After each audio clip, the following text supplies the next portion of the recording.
Broadcasting from the heart of downtown Hollywood. This is SoFloRadio.com. Escobar season has returned. It's now time for the Owen Frank Noodles Show. You can reach the show on Twitter at HalfMoon20 or hashtag Owen Noodles. You can call the show 954-990-0036. It's time for the Owen Frank Noodles Show on SoFloRadio.com. Feel me? You can hate me now, QB, but I won't stop now, cause I can't stop now. Brave heart, you can hate me now, come on, but I won't stop now, cause I can't stop now. So what is going on in the NFL? I mean, it's been a week of an absolute disaster for the NFL brand. I mean, from the Ray Rice issue all the way through Roger Goodell can't make a decision on. Dude, the NFL's just gone to shambles in a week. I mean, they have sponsors walking out. They got people beating up on kids. They got this guy beating up on his wife. They got like 3 players suspended for domestic violence. They got, dude, what is going on? I mean, has he lost total control of this operation? Where's this going? And I'm going to be honest with you, I'm not a fan of putting people out there and saying he needs to go because I know people deserve a second chance and I'm that type of guy. Dude, but Roger Goodell needs to go. Yeah, he needs to go, and especially with the pressure right now that you're getting from Anheuser-Busch, which this is a cool little wrinkle here to the story. I mean, I knew the story as soon as it came out. It was just going to keep growing and growing and growing, and look at to where the point it's gotten to. Their biggest sponsor, Anheuser-Busch, which pretty much gives the NFL $1 billion for the season. I mean, which is, I think, maybe 4 or 5 times more than Coors, which I think Coors offered half of that. So, I mean, I think right now we are in a strange place in sports where we, as a sports culture and as the media, we're kind of pressuring the leagues to police their players. And it's kind of strange because I remember back in about 2002, 2003, remember when Kobe raped that girl in Denver? Yes. All right. Or he didn't pay the bill. Right. Exactly. Exactly. Well, during that time, I remember that was the biggest story in sports. And during that time, when he was getting tried for the rape, he was allowed to play and went on one of the greatest runs that he had in his entire career as far as scoring. He would score 52 one night, fly back, fly to court, fly back, score 67, then 65, and it was over and over in that manner. And no one really questioned whether he should play or not. I also remember another example. Eugene Robinson played for the Falcons down here in the Super Bowl, and I believe it was in 1999 when the Falcons played the Denver Broncos down here in South Beach for the Super Bowl. And the night before, Eugene Robinson was arrested for soliciting a prostitute, and he played in the Super Bowl after that. So it's just kind of changed here a little bit how sensitive we've become as a society because of camera phones, because of social media, because of TMZ now covering sports. All right. And we're also asking Roger Goodell and David Stern and Adam Silverman to be the police of these people. And I don't think that they're suited to do that.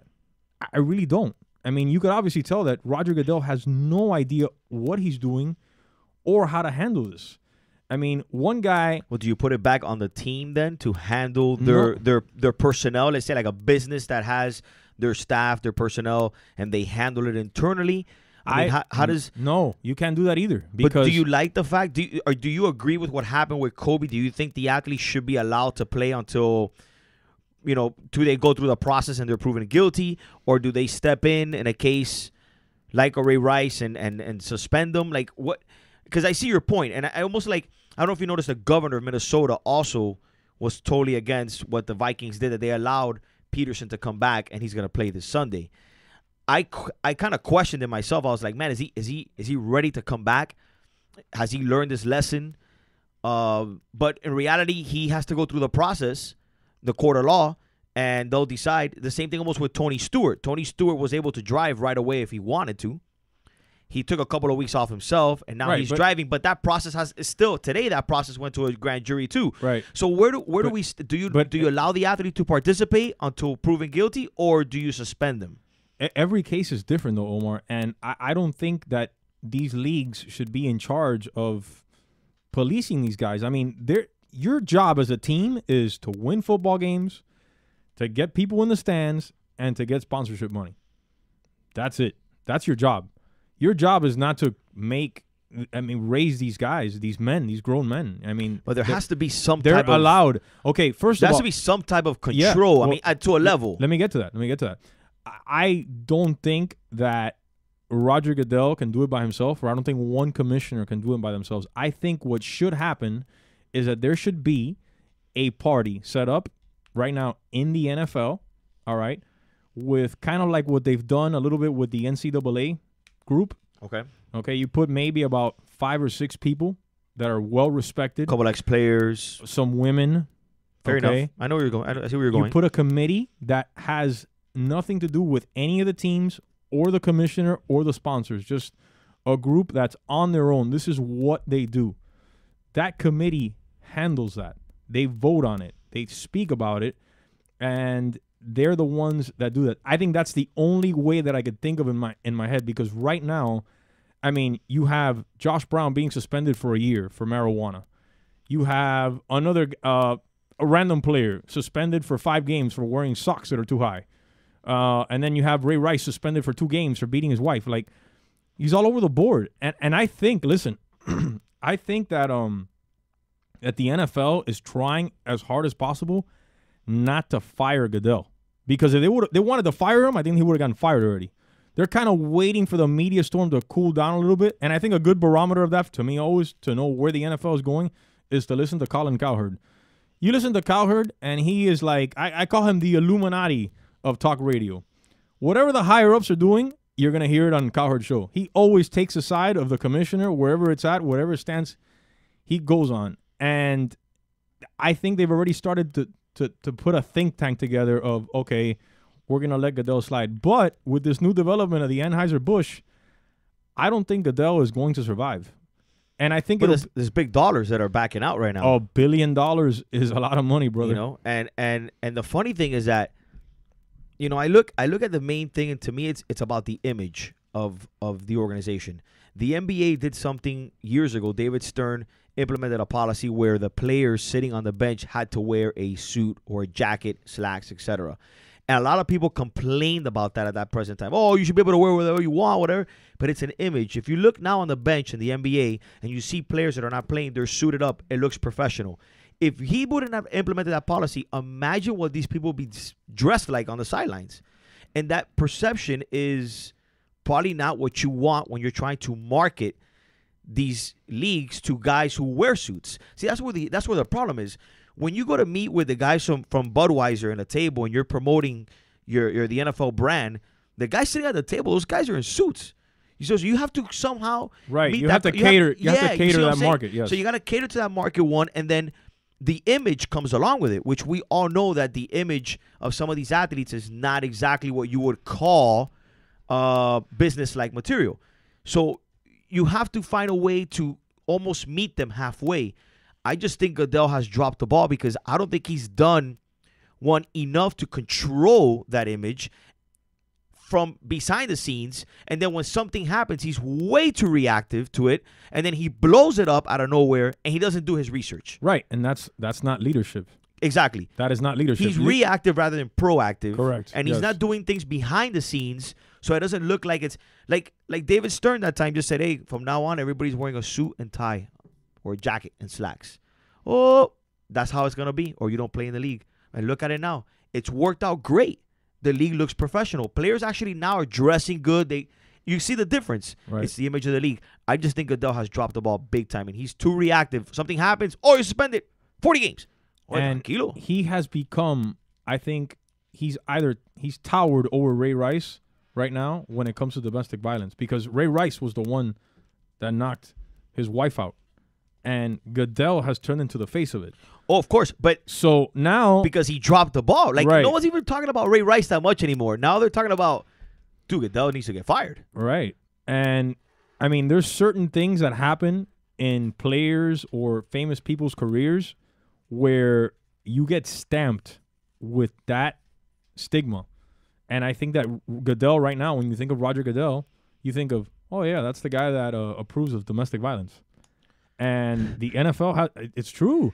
Like, look at Paterno. Paterno has, how long did Joe Paterno coach? Oh, my God. In Penn State. And that thing ruined 80 his career. years. I mean, his career might have been longer than Fidel Castro. Okay? That's how long Joe Paterno coached in Penn State. Okay? And when you think back now on Paterno, all you think of him is sheltering Sandusky when he raped those kids. Basically. That's what you think of. So Yeah. that's what Goodell is about to go through here right now. Even though the evidence ended up being, but yeah, I mean, yeah, at the end of the day, most people are not going to look at all the details on the Paterno case, and they're going to judge what they saw, which is people are going to assume he was masking what was happening. Right. You know? And I mean, this story's gonna keep growing.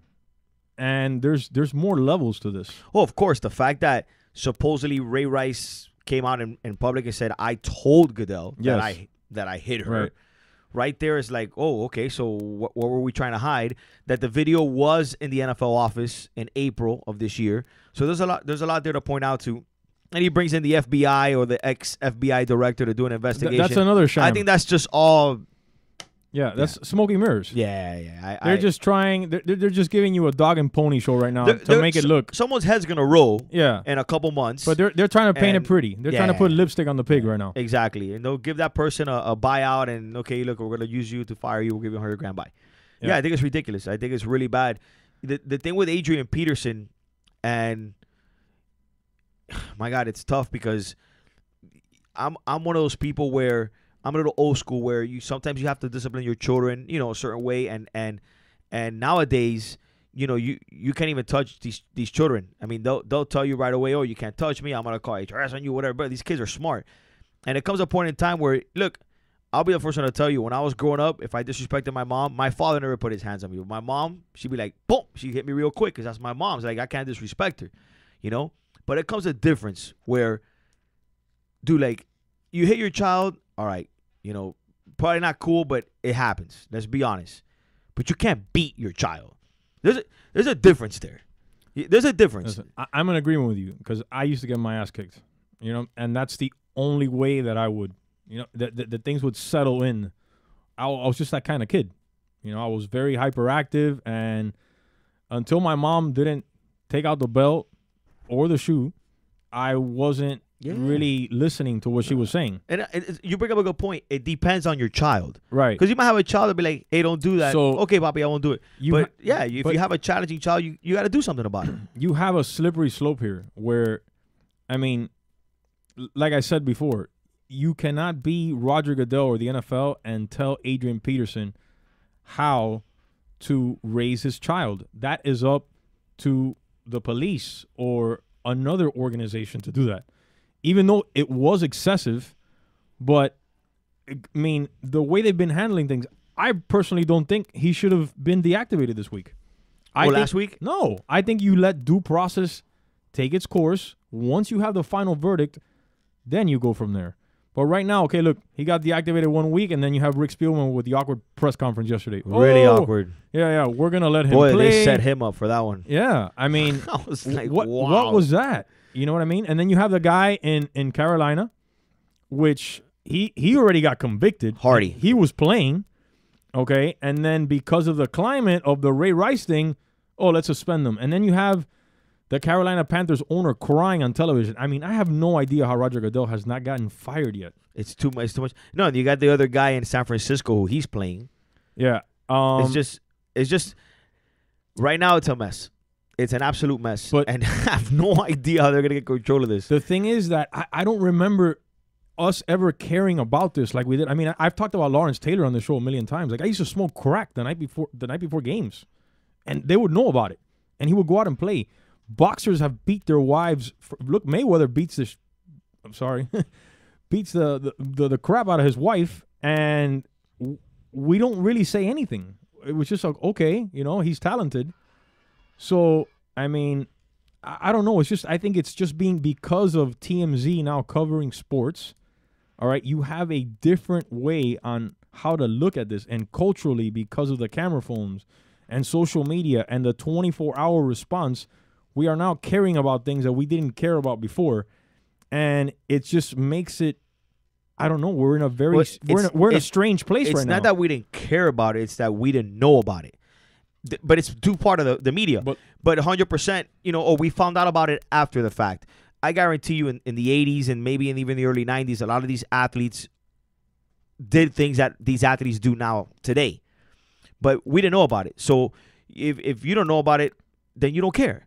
You know what I'm saying? I mean, what are the famous things about Michael Jordan? The rumors that he would play in New York, he'd go to Atlantic City, gamble all night, basically come into Madison Square Garden at 10 in the morning from gambling and partying all night, and put 50 points on him. Yeah, but Michael Jordan played in an era with no social media. Exactly. And he was one of the last players who was protected by the media. Correct. Which you don't have that anymore. Maybe you have a few coaches that are protected by the media. The media doesn't respect the athletes nowadays, because at the end of the day, if I'm the media guy and I catch so-and-so athlete doing this, all of a sudden I'm boosted. I come out on ESPN. They interview me. What were you? So right there, these guys are looking for that moment to basically crown. Think about it. Is there an athlete today that's protected by the media?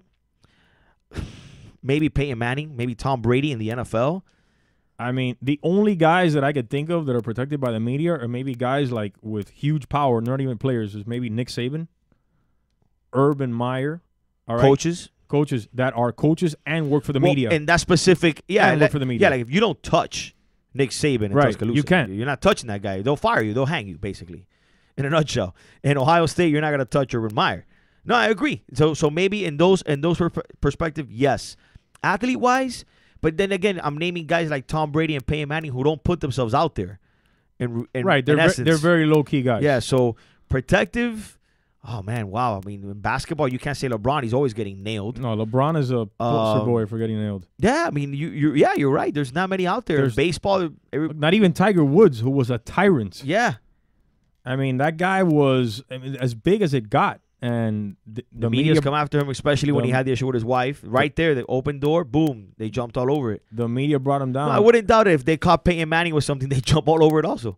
Absolutely. I mean, it's a different era with the way that we cover these athletes now. We're not really covering the on-field stuff. It's more about the out-of-field stuff. I mean, I'm telling you, I can't remember an opening week of the NFL where we just didn't talk about the games at all. Nothing. Yeah, we're week 2, and we haven't mentioned one thing that happened on Sunday or Monday or Thursday or whatever. Not one thing, not a play. All we've been talking about for the first 20 minutes is that. The big thing here is what you were talking about earlier. When sponsorship start pulling money out, that's when you're going to have a problem. That's what happened with the Clippers. This guy said what he said, and sponsors were like, we're out of here. And that can't happen. Budweiser send a warning now, but when you send a warning, that means, hey, we're looking at backing out. Radisson already backed out on Minnesota, and it's just going to continue. And don't think for 1 minute that there's not people out there, women's activist groups that are just absolutely on the edge, planning, and they're going to come out. And it's not going to happen Tuesday. It's going to happen like on Thursday or Friday. Boom, right before the weekend. So it's just heated all weekend. It's going to be a mess. Now, where does the NFL go from here? We're going to talk about that on the other side. You listen to the O and Frank Noodles show on SoulFlowRadio.com. Broadcasting from the heart of downtown Hollywood. This is SoulFlowRadio.com. We asked this gentleman to participate in our radio taste test challenge. On one table, terrestrial radio. On the other, SoulFlowRadio.com. Do you have your blindfold on? Yes. Try a bite of this. Oh, God, that's awful. Tastes like the soiled briefs of a lonely fat man. You just had a taste of all sports and corporate-backed right-wing assassin talk radio. Now give this a try. That's gotta be SoulFlowRadio.com. Entertaining, funny, informative. I love it. Can I have more? SoulFlowRadio.com. A full plate of delicious entertainment. Here's the latest ratings you asked for. What is this? Where did all our listeners go? SoFloRadio.com. SoFlo, what channel is that on? It's online, sir. It's Wi-Fi radio. Oh, I see. But what channel is it on? Put your business on the leading edge of media advertising with the SoFloRadio.com network. Unlike antiquated AM or FM radio, your professionally produced 30 or 60-second ad will be heard live on SoFloRadio.com during the day and will be downloaded thousands of times a day on SoFloRadio.com, as well as being heard on our free podcasts on iTunes. Wi-Fi radio and Bluetooth are now available with BMW, Ford, GM Cars and Trucks. Don't get left behind. Contact SoFloRadio.com for details and our very affordable rates. SoFloRadio.com. Stay ahead of the game. The Amigo Show with Larry Million. Yeah, I said it.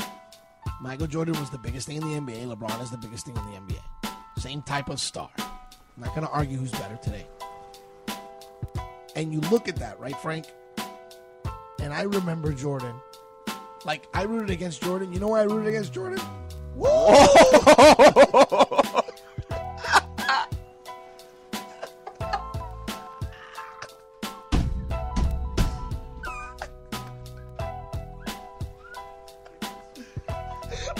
My my voice went soprano. Oh my god! No, what I meant to say was, when do you know why I root against? You have failed. That's what I was trying to say. The Amigo Show, Saturday mornings from 9 to noon, only on SoFloRadio.com. You are tuned in to the Owen Frank Noodles Show. Water sucks. Gatorade is better. Gatorade not only quenches your thirst better, it tastes better too, idiot. You're drinking the wrong water. Gatorade. H2O. Gatorade. H2O. On SoFloRadio.com. Water sucks. It really, really sucks.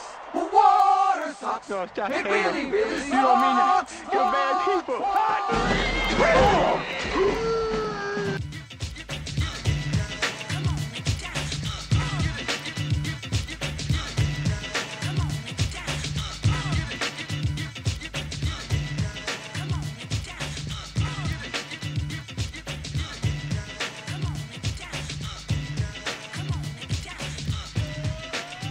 So the NFL Player Association president.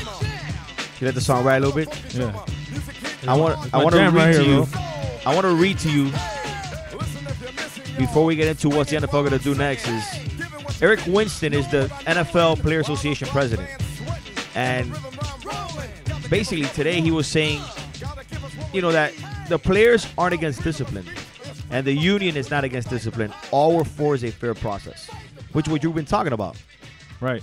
You know, which is just go through the process. He says, I let the court system and process run its course. I don't want it to get into a world where we're snapping to judgment, and that's where we're all of a sudden saying, et cetera, like we were talking about before. But I don't understand why they striked. I mean, what was the point of the strike? Nothing was accomplished. I mean, does it look like anything changed? Goodell is still rules, does whatever he wants. He has unlimited power. So what was the strike for? I mean, if it continues to go down the road that it's going, you're going to have another strike again in another couple of years because guys are just, I think people are fed up at this point. I think we've reached the brim of this already, and that's it. I think people have said enough. They don't want Goodell anymore. What does the NFL do besides, because at the end of the day, look, the NFL has a brand like no other in sports. I mean, people wait for 40-something weeks out of the, for almost 30-something weeks out of the year just waiting for football to start. No other sport is like that. Let's be honest. Right, but I think that right now under new management, which is Goodell, all right, before you had Paul Tagliabue, which was a cool customer. He just used to let the league run on its own. Something would happen, and he had a very kickback kind of attitude towards it where we never saw that guy. He would come out, and if he needed to suspend somebody would get suspended, but it was It And was if they got suspended, basically you agree that you the guy agree, should have been right? suspended. It was never controversial or anything like that. It was more like, yeah, you deserve it. You should get suspended. Right, but ever since Goodell got into power, I mean, every year he needs to tinker or put his hands or change or let's do this to the cornerback. He even thought at one point of standing linemen straight up without a 3-point stance. Like that was going to be illegal. I mean, what are you doing? I mean, and he keeps on putting his he's trying to put his imprint on the game, and he isn't showing leadership. He's just going by influences of the outside, and it just doesn't make any sense. Some of the decisions that he makes. I mean, even with the suspensions right now, like I said before, you suspend two games to a guy who hit his wife, and then a year for a guy who smoked pot. I mean, that doesn't make any sense whatsoever in any reasonable mind. So, I mean, moving forward here, I think they need to fire him. And if they're going to be the police of domestic violence, the commissioner cannot be in charge of that. It's just too much for him to do. You need a separate committee, all right, that's going to handle that. Or you just let due process take its place. And then once due process takes its place, then you react on that. And then you have a set policy for what happens if this happens. You just don't make it up on a case-by-case basis. That's ridiculous. Yeah, I think that I think you allow for due process to take its place. I do think that there's some things that you need to suspend the athlete in some occasions, some circumstances where you need to suspend them if it's something serious. I mean, I hate to reach out, but like Hernandez, in that case, dude, that guy shouldn't be on the field. You know what I'm saying? But I mean, an extreme case like that, yeah. saying in an extreme case like that, there has to be some type of policy that says, okay, you drop the ball, we'll let due process go, but I mean, you can't step on the field. This is a serial killer. Exactly my point. But you see what I'm saying? But there has to be something, maybe in the case of Adrian Peterson, he would still be able to play, go through the process, etc. A guy like Aaron Hernandez, different ballgame. You see what I'm saying? But there has to be a final. But that's for that committee or for Roger Goodell and his people to decide. Right. Which seems to be the problem. Nobody can make a decision on what needs to happen, and they're all over the place. Let me ask you a question. Did you see what Charles Barkley said about the Adrian Peterson thing? I didn't see it. I read a little bit on it, but I really don't. I didn't really hear exactly what he said. Well, he says if you're going to arrest Adrian Peterson, then everyone in the South, every parent in the South is going to go to jail because everyone in the South beats their kids. And but I wouldn't doubt it. I mean, that's something we discuss it here. That's something that, listen, let's not be naive, okay? We have friends that we've seen their kids act up, and they don't beat them. Hey, what are you doing? Boom, don't do that. That's. I'm not saying it's cool, but I guess that's accepted in our culture, in our community. But there's a difference between hitting your kid once and beating him. I mean, dude, what Adrian Peterson did to his son at 4 years old is pretty heinous, but that's terrible. I mean, my opinion on the Adrian Peterson case is that, to me, he just looks like a guy that doesn't know any better. He looks like this is what they did to him. And this is what he's seen all his friends go through as he grows up. So he thinks this is normal, pretty much, to just whoop your kids with a switch.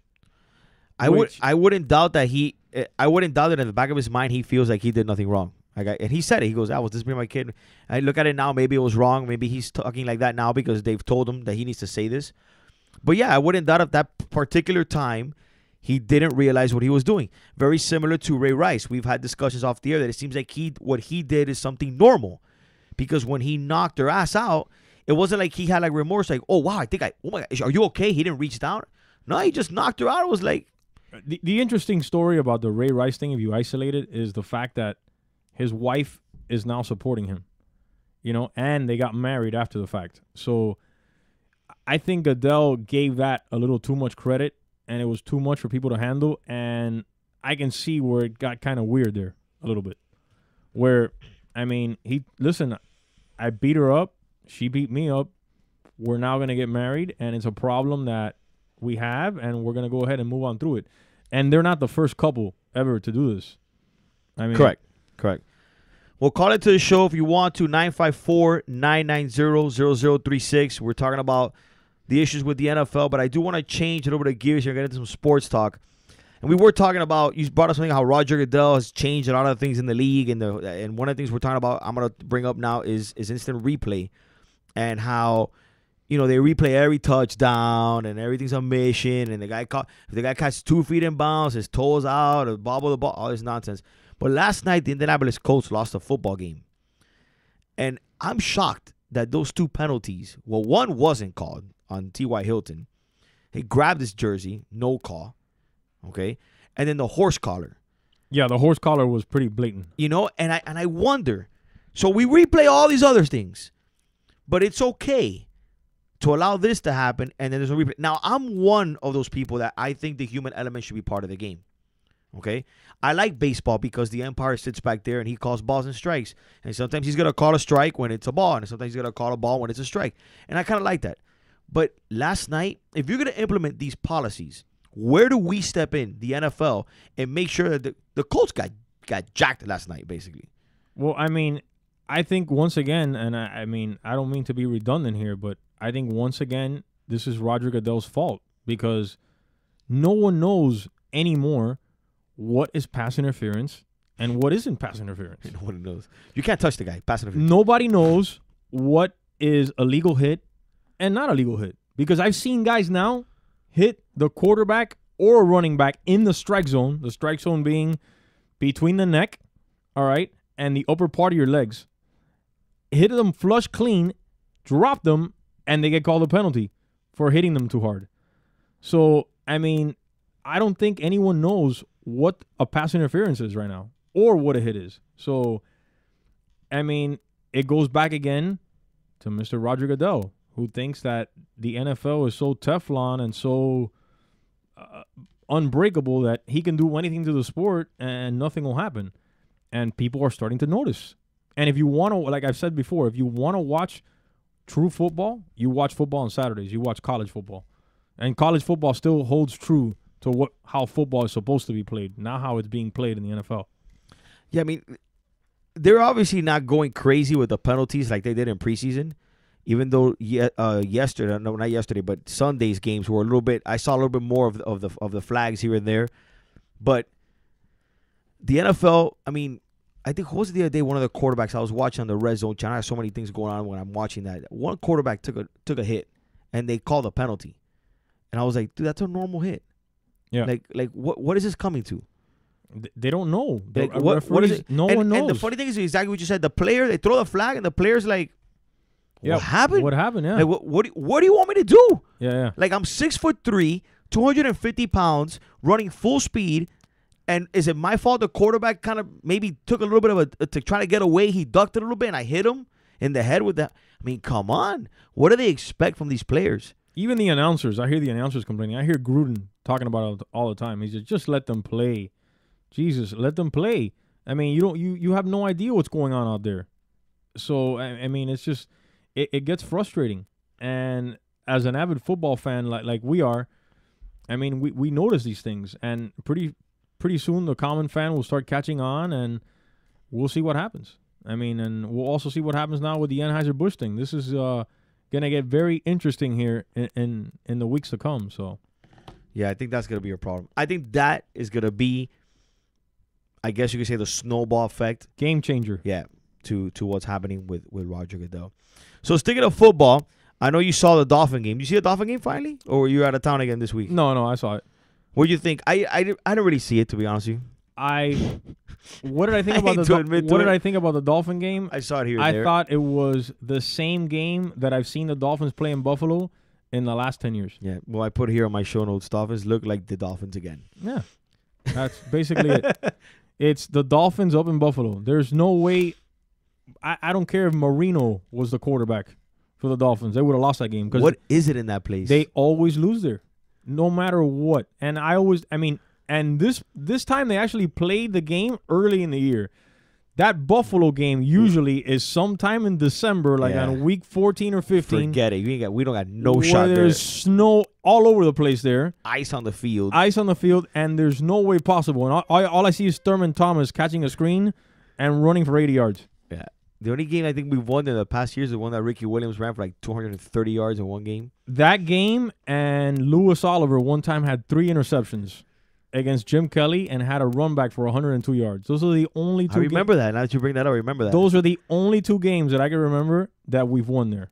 Yeah, what a disaster. But they looked, again, they go on the road, and I know it's Buffalo, but this is the NFL, and we're a professional team, and they looked, again, unprepared. Like, they look like, okay, we won against the Patriots. Hey, we're going to party for 3 days, get on a flight, fly to Buffalo, and see what happens. They looked on special teams unprepared. The only thing that looked good again was the pass rush. D looks good. Well, Cameron Wake didn't really do too much, but he was getting double teamed, and Central Henderson played a heck of a game. He really did. But he was getting chipped a lot, too. But I watched a little bit of that, too. But I told you about Buffalo at the beginning of the year, and you were like, the team's not that good. I'm telling you. Well, I don't like Buffalo because of their quarterback. That team is sneaky good. But if Watkins can catch balls like that all day long, like he did on Sunday. Did you see that return by C.J. Spiller? Yeah. I mean, that the key to Buffalo is 2 things right now. One, can the quarterback play at a level that he doesn't make mistakes? Okay? That's number 1. And number 2, C.J. Spiller has to stay healthy for them. Bottom line. Because he's almost like the Darren Sproles on Buffalo. You could put him in slot. He could run routes. He could return kicks. The minute that guy gets hurt, then the element of surprise for that team goes out the window. I think that Buffalo needs to implement a kind of offense kind of like how the Ravens used to have, where the offense would run through Ray Rice and not through Flacco. You make C.J. Spiller the focal point of that offense, and you run everything through him. Yeah, him and Jackson.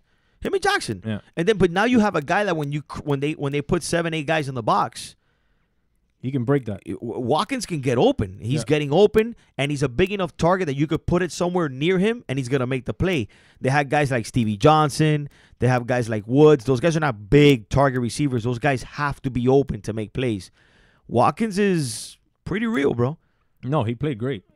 So the Dolphins are back to the Dolphin stuff, which is, I guess, typical. And they play Kansas City this week, which I feel, my God, Kansas City's just depleted, dude. Kansas City's going to kick their ass. That game's at home at 4:30. It doesn't matter. You put Andy Reid against the Dolphins, it's over. If Jamal Charles plays, he's not playing. He's not? No. So they lose Barry. They lose Charles. Yeah, the injury bug has gotten the Chiefs and killed them. But I still think that the Chiefs win this week. I think it'll be a close game. I do think it'll be a close game. But I think Kansas City wins in the end. Could be. I just don't think that the Dolphins have the strategy or the coaching to compete with a coaching staff like Andy Reid's. There's one thing I want to get off my chest, and it's Tannehill. This is the year that we have to that the organization, not us, because I can care less, but the organization has to make a decision whether Tannehill is, the quarterback of the future or not. They gotta let that kid play. We need to find out whether he can do it or not. They still baby him like he's a rookie. I don't got time for that. Yeah, he's just not. And if he can't play, then put Matt Moore in the game. He's not the guy, man. He is who he is at this point. I mean, this is year 3 already. We're not talking about year 2. But do you think that they're allowing him, like, do you see what I'm talking about in the game? It's almost like they're still babying him. Because he's still very limited at what he can do. He's got all the physical skill, but when it comes to quarterback skills, he's still very limited. He's very inaccurate. Yeah, but the thing is this. We continue to say this. Okay, so we watch Tannehill, right? But do we say that he can't play in the NFL? No. We don't say that. We say, he's there. He makes some games he looks good. But we need to find out. I need to see this kid full all-out sample. I want to see it. I think that Tannehill is a backup quarterback in the NFL. That's what I think he is. I think he will never flourish to be this savior that we look at him as. He just doesn't have it. He hasn't played the position long enough. It's not enough. It's not natural enough to him. And he's still an experiment in year 3. And for him to have flourished into the guy that we wanted for him to be, he should have been there already. Right, he should have been there already, and he came to the wrong team. True. It wasn't going to happen here with the Miami Dolphins. That's a good point. It was going to happen in a well-structured organization, maybe like a Pittsburgh. Yeah, I was going to say Pittsburgh, some team like that. Yeah. Or the Giants. Yeah. or Green Bay, even though Aaron Rodgers is there. We're just talking about organization. Right. Yeah. You need a strong organization for this guy to develop, and he's just he's just who he is at this point. And whether it's his fault or not, we're never going to find out. But, we're going to see if this kid can play we're going to have a large enough sample size by the end of the year, but I checked out on Tannehill already. I don't think he's anything special. Well, yeah, we're going to see, and I'm on the same page with you with Tannehill. I think there's some games he looks great, and then not great, but he looks, wow, nice throw, whatever. And then there's games that I'm like, dude, are you serious? So we'll see what happens. Call into the show at 954-990-0036. We're going to talk about the NFL on the other side this week's games. Going to talk about RG3, who my boy Frank thinks is going to be a Hall of Famer. And you're listening to the Owen Frank Noodles Show on SoFloRadio.com. From high atop 1926 Hollywood Boulevard, you're listening to SoFloRadio.com. By the Glass. By the Glass is a show about beverage culture. Brad Hubbard. What I'm going to do is I'm going to connect the dots on how everything works together. It's really all about how we enjoy things, how we enjoy life, and how beverages play a big part in that. I'm going to bring in people that are going to display their aspect of the culture. I'm going to bring in people that are going to show you different products. We're going to look at places where people go to consume these beverages and how they all interact.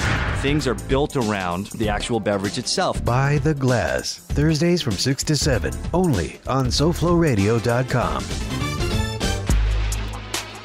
Owen Frank Noodles Show. Park was a disaster. Oh, you've been there, the Gadorade? Gadorade. I was like, what? Yeah, that's Gatorade. That's Gatorade in Spanish. Yeah. Gadorade. Gadorade. I ordered a Gatorade once, and he goes, Chico, you got un Gadorade? I'm like, what? Look at Frank. What is he talking about? Gatorade. Gatorade, homie. I was like, what? Little Havana living, baby. That was awesome. The Owen Frank Noodles Show. Tuesday evenings from 6 to 8 p.m. only on SoFloRadio.com. I am the voice of terrestrial radio. Internet radio will not succeed. You will continue listening to sports, right-wing talk, and mayonnaise FM. If you disobey, we will punish you with more right-wing talk, sports, and mayonnaise FM. We are corporate, ergo, we are never wrong. Listen and obey. Listen and obey. Shut it down, evil foe, for I am SoFloRadio.com, and I'm here to give back what people want to hear. A variety of entertainment, fresh music, comedy, and different points of view. I own you. Oh, your fart-radiating suit and tie don't frighten me, old chum. Behold the power of SoFloRadio.com.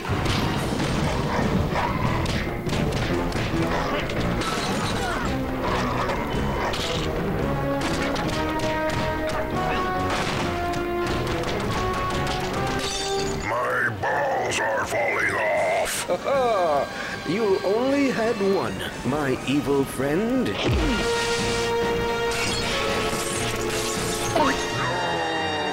There. Now you'll have to squat to pee.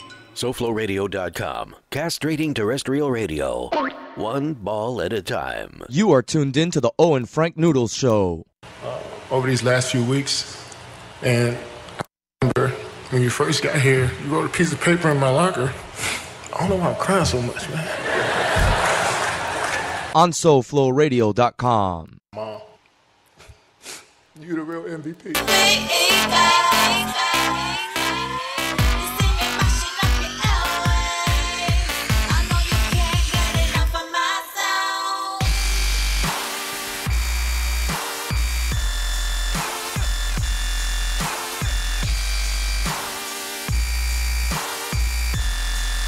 So I get a text, and one athlete that is pretty much protected by the media, Derek Jeter.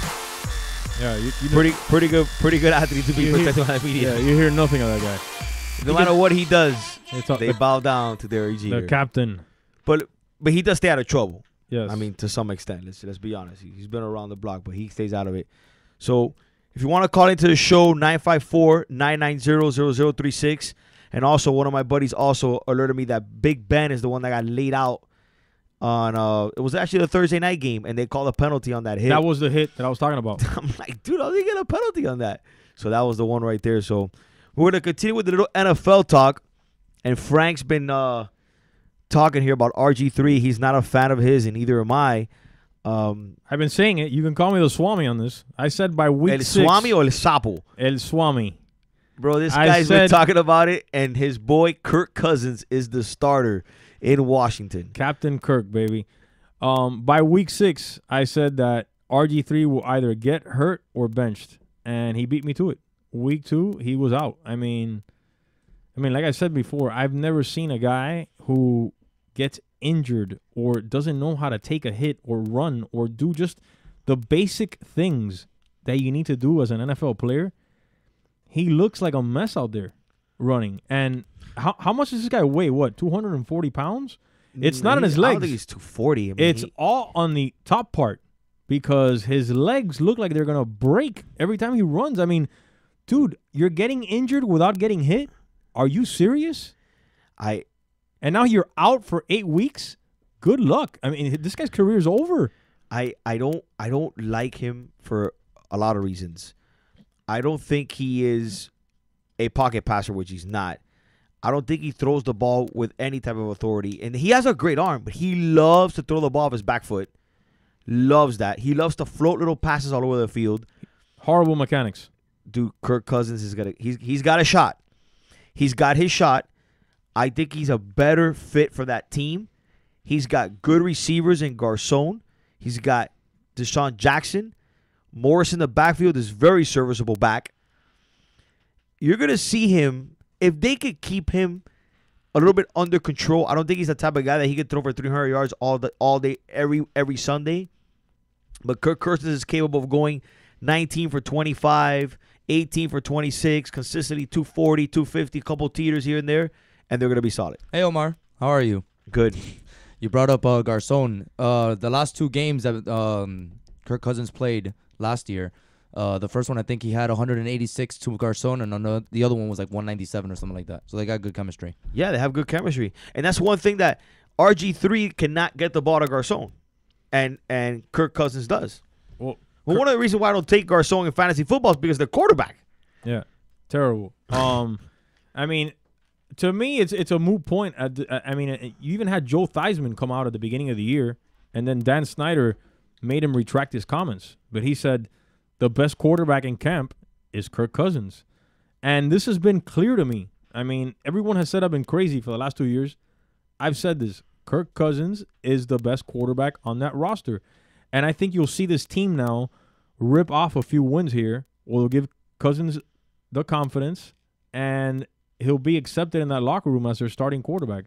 And guys around that team will start to buy into the way he plays. Well, the media gave Shanahan a lot of The media gave Shanahan a lot of crap for drafting Cousins like 2 rounds after RG3 in the same draft, right? Right. So maybe Shanahan was already forcing. Shanahan already knew what was going on there. He was it just was like a safety blanket. Yeah, you had, but the weird thing about this, and I brought this up about 3 shows ago, and you were like, no, that's happened before. I've never seen a quarterback use the media to turn the owner against the coach. That I really can't think of.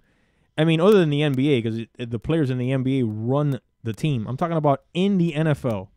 I've never seen a quarterback use the media to turn the owner against the coach, and that's what he basically did to Shanahan.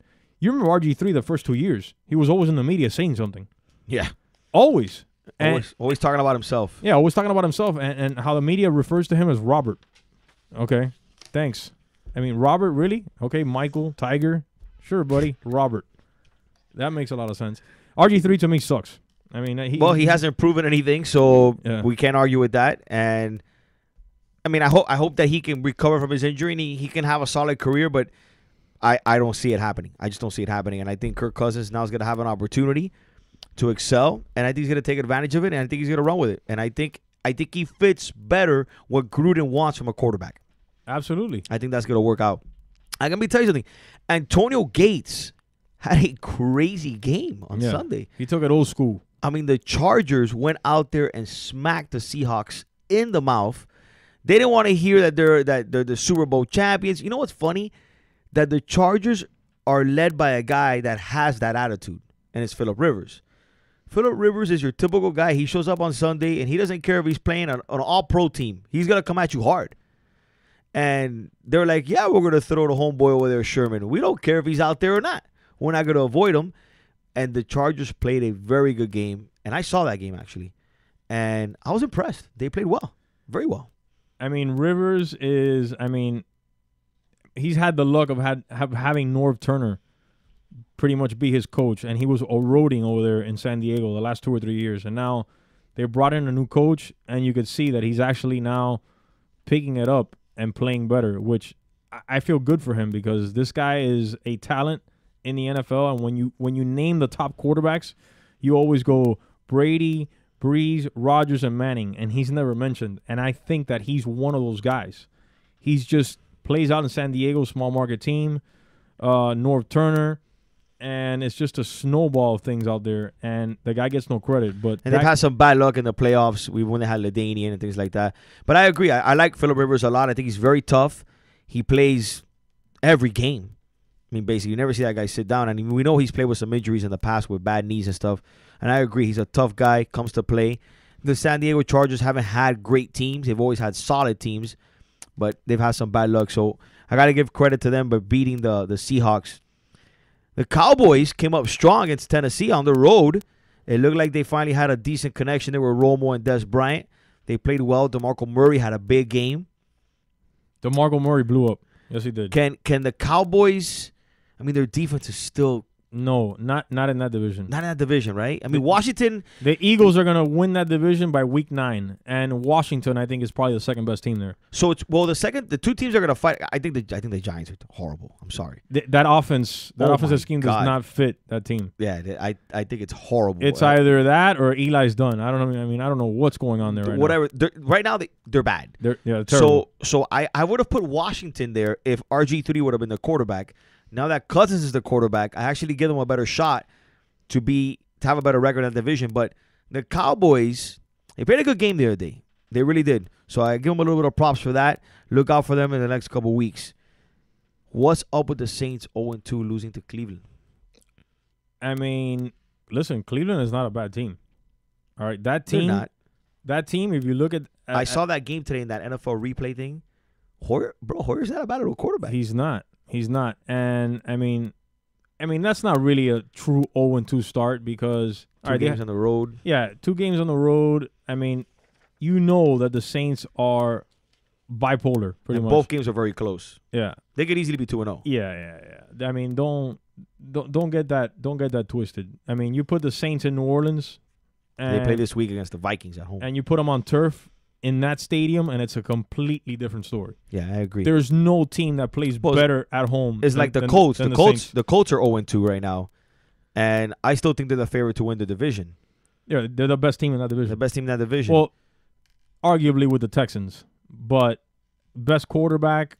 I mean, coach. Yeah. The thing that sucks is that they lost. Oh my God, I'm drawing a brain freeze here. What's his name that got hurt for the year towards Achilles? Oh, Clowney? No, the Mathis. Yeah, Robert Mathis. Dude, that hurts him big time. They have no pass rush. None. You can see it last night. It was really bad, but it is what it is. Dude, let me tell you, I got to give credit to the Jets. The New York Jets. The Jets. They hung in there. They hung in there with the Packers. I thought we were going to get smoked. And, of course, they ended that game in typical New York Jet fashion. Why do you throw a touchdown and the guy calls a timeout? Like, that's a mess, dude. Did you hear the press conference afterwards? Frank, did you hear the press conference afterwards? No. Of the offensive coordinator of the Jets? No, I didn't see it. He was like, well, Gino went in there. I called timeout, and he whistled through the ball. And he called the timeout. And, I mean, if you hear the call from Bob Wischusen from the Jets, that was another amazing call. You got to look that up, and we got to play that later. The announcer of the Jets. Yeah, he was like, I cannot believe what I'm watching right now. Well, actually, I can because this is Jets football, right? Jets football. So Frank Fernandez here, our producer, tells me, he brought up a good team here, and I agree with him. The Bengals are 2-0.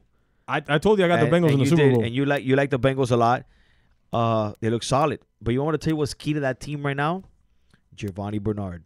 They finally have a running game that they can go to, which is going to open up for those receivers that they have. Dude, Giovanni Bernard played a heck of a game. And also, back-to-back games. Back-to-back games. And one thing that he's doing that when you have a quarterback. I think the difference with the Bengals this year is Geno Atkins is healthy. Well, yes, their defense is solid. I mean, their defensive line is one of the best in the league. That defense is one of the best in the league. They're awesome. But you also have to have that back that in the third quarter, at the end of the third quarter and fourth quarter, you need 3rd and 3, 3rd and 2. He's getting those yards. They had guys in the past, nothing against the law firm, Jarvis Green Ellis, nothing against these guys. They were serviceable backs. But this kid can make plays. And that's the difference there. Listen, and credit Andy Dalton, all right? Absolutely. He got the job done without A.J. Green. I think he has no turnovers. Yeah. Andy Dalton has come out this year and silenced the critics. Yeah, and after he signed a huge contract, even us that we were like, bro, you signed that guy for that much? Are you crazy? But, hey, look, he seems to be doing his job, getting better, and they must know something we don't know because it's worked out pretty good for him. Go ahead, Frank. Not only did they implement Giovanni Bernard more into the rushing game, but more into the passing game as well. So here are the stats for the season. 41 rush attempts for Bernard. He has 138 yards, averaging 3.4. Receiving, he has 11 catches for 141 yards. So he has more receiving yards than he does rushing right now. Yeah, absolutely. I mean, the kid is a problem out there right now, a matchup problem. The team that every year, or the past couple of years, I look at and I'm like, man, they just don't impress me. But somehow they win games is Carolina, 2-0. Carolina is a team that I picked this year. People said that they lost players on defense. They lost receivers. I didn't see that. I mean, they beat the Lions. Good. Yeah, but the Lions. Where do you put Cam Newton? What's your thoughts on Cam? Top 10 quarterback in the league. Yeah? Yeah, absolutely. How about, you know what's funny that I watched Cam Newton play a couple times last year, and I saw the game this week because I have a couple of players on Detroit. Dude, Cam can play ball, man. I mean, like he's got a lot of tools, and he's big, and he's physical, and he's fast. And a lot of people say, oh, maybe at Auburn he wasn't that guy. He played in that offense that didn't look like he could. Dude, he could 3-step drop and fire, 5-step drop and fire. I mean, he's got all the tools. To me, the most amazing thing about Cam Newton is when he tucks the ball in, goes to the wide part of the field, and takes the corner on the angle. Every time I see him do that, I'm like, holy moly. He's a big cat too, man. To run that fast at that size and to take a corner, which the corner is pretty much the best athletes on the field. The best athlete on the field. He takes them on the corner like it's all good. He just takes them up the sideline and leaves them behind. And I think for a quarterback to do that is pretty freaking amazing. Well, they got their 2 receivers. Benjamin made a great play in that game. And they have Cotry. So those guys are making plays. Olsen's making plays. The running game is always that crazy running game they got between Williams and then the other guy. So, well, Carolina, their defense is nasty, bro. Williams didn't even play the last game. He did it, but their defense is nasty, bro. Nasty, nasty, nasty. They're very, very good, and they're very well coached. That team does not make mistakes. Any other surprises for you, Frank, out there? I mean, the Broncos, they took care of business. How about Bears? That's what I was just going to say right now. Bears being 49ers. That's another team that I told you this year that this is going to be the year of Cutler because of Trestman. Mark Trestman does as good in-game adjustments, I would say, as Belichick.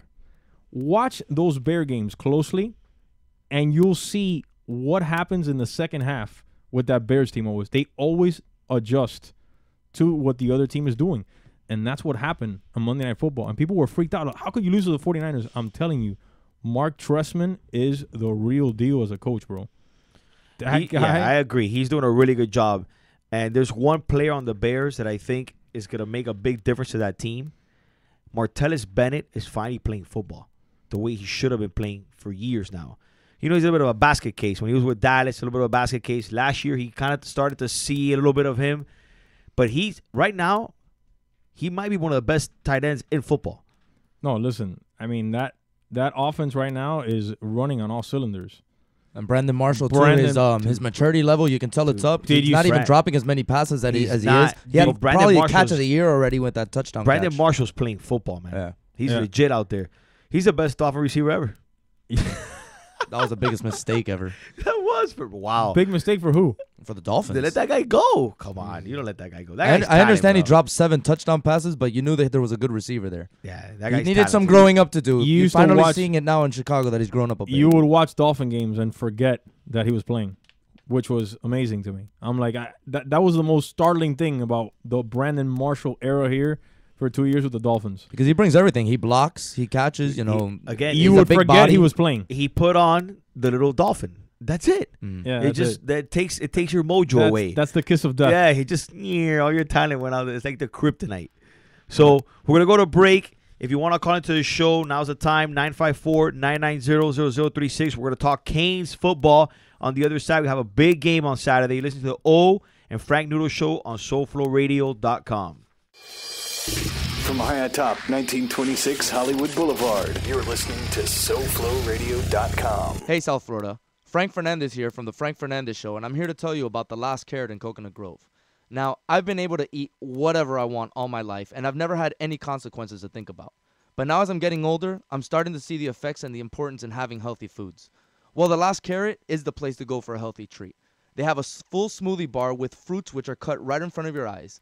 And have I said delicious? Man, I picked up a mango banana smoothie the other day, which was not only delicious, but refreshing with a boost of natural energy. The Last Carrot also offers a variety of fresh veggie sandwiches on whole wheat pitas, fresh salads, and spinach pies.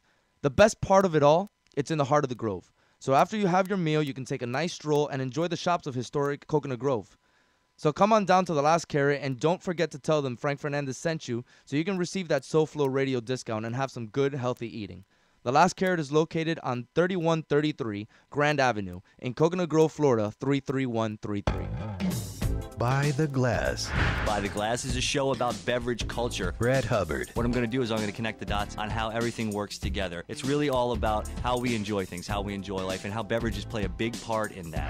I'm going to bring in people that are going to display their aspect of the culture. I'm going to bring in people that are going to show you different products. We're going to look at places where people go to consume these beverages and how they all interact. Things are built around the actual beverage itself. By the Glass. Thursdays from 6 to 7. Only on SoFloRadio.com. All systems are functional. And get past the reins to Mr. Jackal, the new king of radio. Is there life on other planets? This is nuclear physicist Stanton Friedman, and now I'm a voice in the Jackal's head. Is the government keeping secrets from us? This is Stephen Bassett, and I am now a voice inside the Jackal's head. Want to find out more? Listen to the Jackal's Head on the Soup Media Network. The biggest trick the Jackal ever pulled was to convince the world that he doesn't exist. The most important online radio See? station. It's in easier the than world. ever to listen to SoFlo. On the air and everywhere. On any computer, any mobile device, iPhone, iTouch, and anywhere you are, just hit SoFloRadio.com. Tell your friends about South Florida's radio network, SoFloRadio.com. You are tuned in to the O and Frank Noodles Show. Over these last few weeks, and I remember when you first got here, you wrote a piece of paper in my locker. I don't know why I'm crying so much, man. On SoFloRadio.com. Mom, you the real MVP. 1, 2, 3, 4, 5, 6, 7, 8, 9. It's the 10 commandments. Wow. Man, can't tell me nothing about this. Can't tell me nothing about this. So we're going to go ahead and leave Canes talk for the next segment. We're going to kill Omaha into Mayweather talk. Yes, sir. Omaha. Because Frank wants to talk about Mayweather. So I didn't see the fight, so, I mean, whatever. He won. It's just typical Mayweather. He Right. sits there, and you can't hit him for 12 rounds, and he jab, strong right punch in the face a couple times, and he walks around the ring, and at the end of the day, for after 12 rounds, he wins, and he goes home with millions of dollars. Tell me how you think that Mayweather is one of the greatest fighters of all time. He's 47-0. All right. If you were to fight 12-year-olds 47 times. He's not fighting 12-year-olds. He's fighting tomato cans is what he's fighting. He's not fighting That tomato guy cans. does not fight anybody that's worth of fighting. If you are anything of a threat to his record or his money, all right, he will not fight you.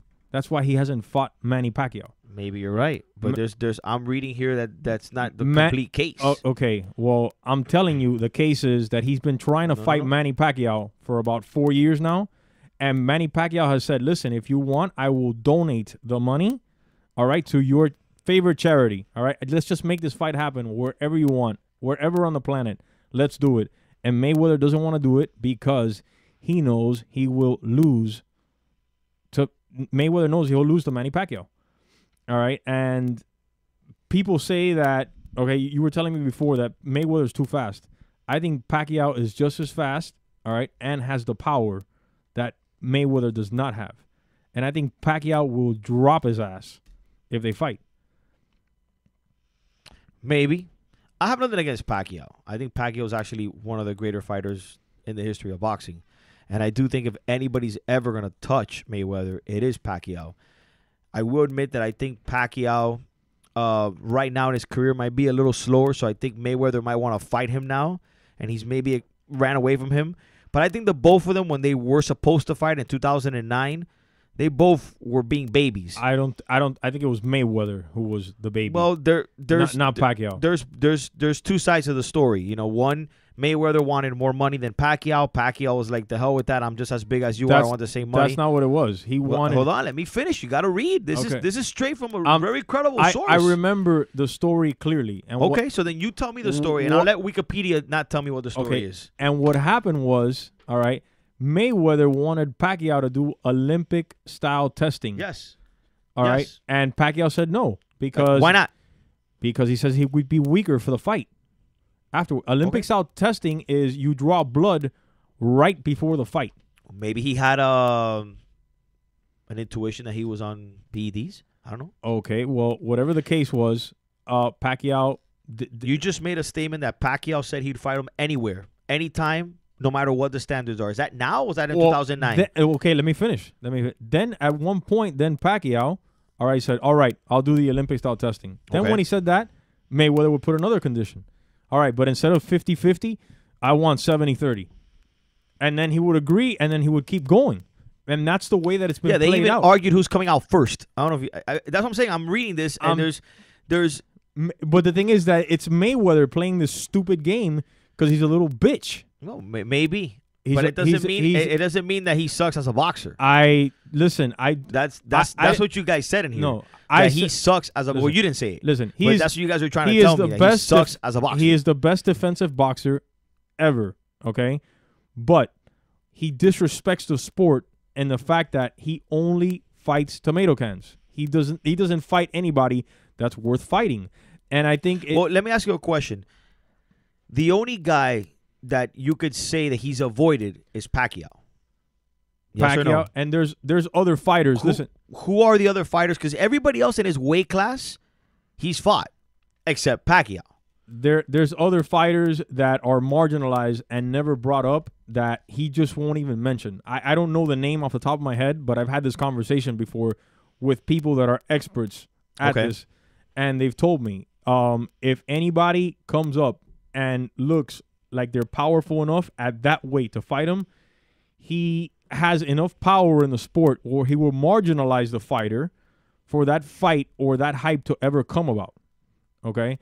So, I mean, Mayweather is, one of the greatest fighters of all time, 47-0, but I don't think that he has the respect of his peers because of the way that he goes about it. So what you're saying, he doesn't have that signature fight that you could say Mayweather is the champion because he beat this guy, like other boxers have. Correct. Fair enough. Yeah. Because he did fight De La Hoya, but De La Hoya was already at the end of his career. Right. Guys like Hatton, guys like Marquez. Hatton was like 20 pounds lighter than him. Those guys, I mean, they're good boxers, but they're not epic boxers. Look, if Mayweather wants to solidify his legacy in boxing, he has to fight Pacquiao. I'm not saying that at all. And I do think that he does set himself up to win these fights because he'll fight guys that he knows he could win. And I agree with you.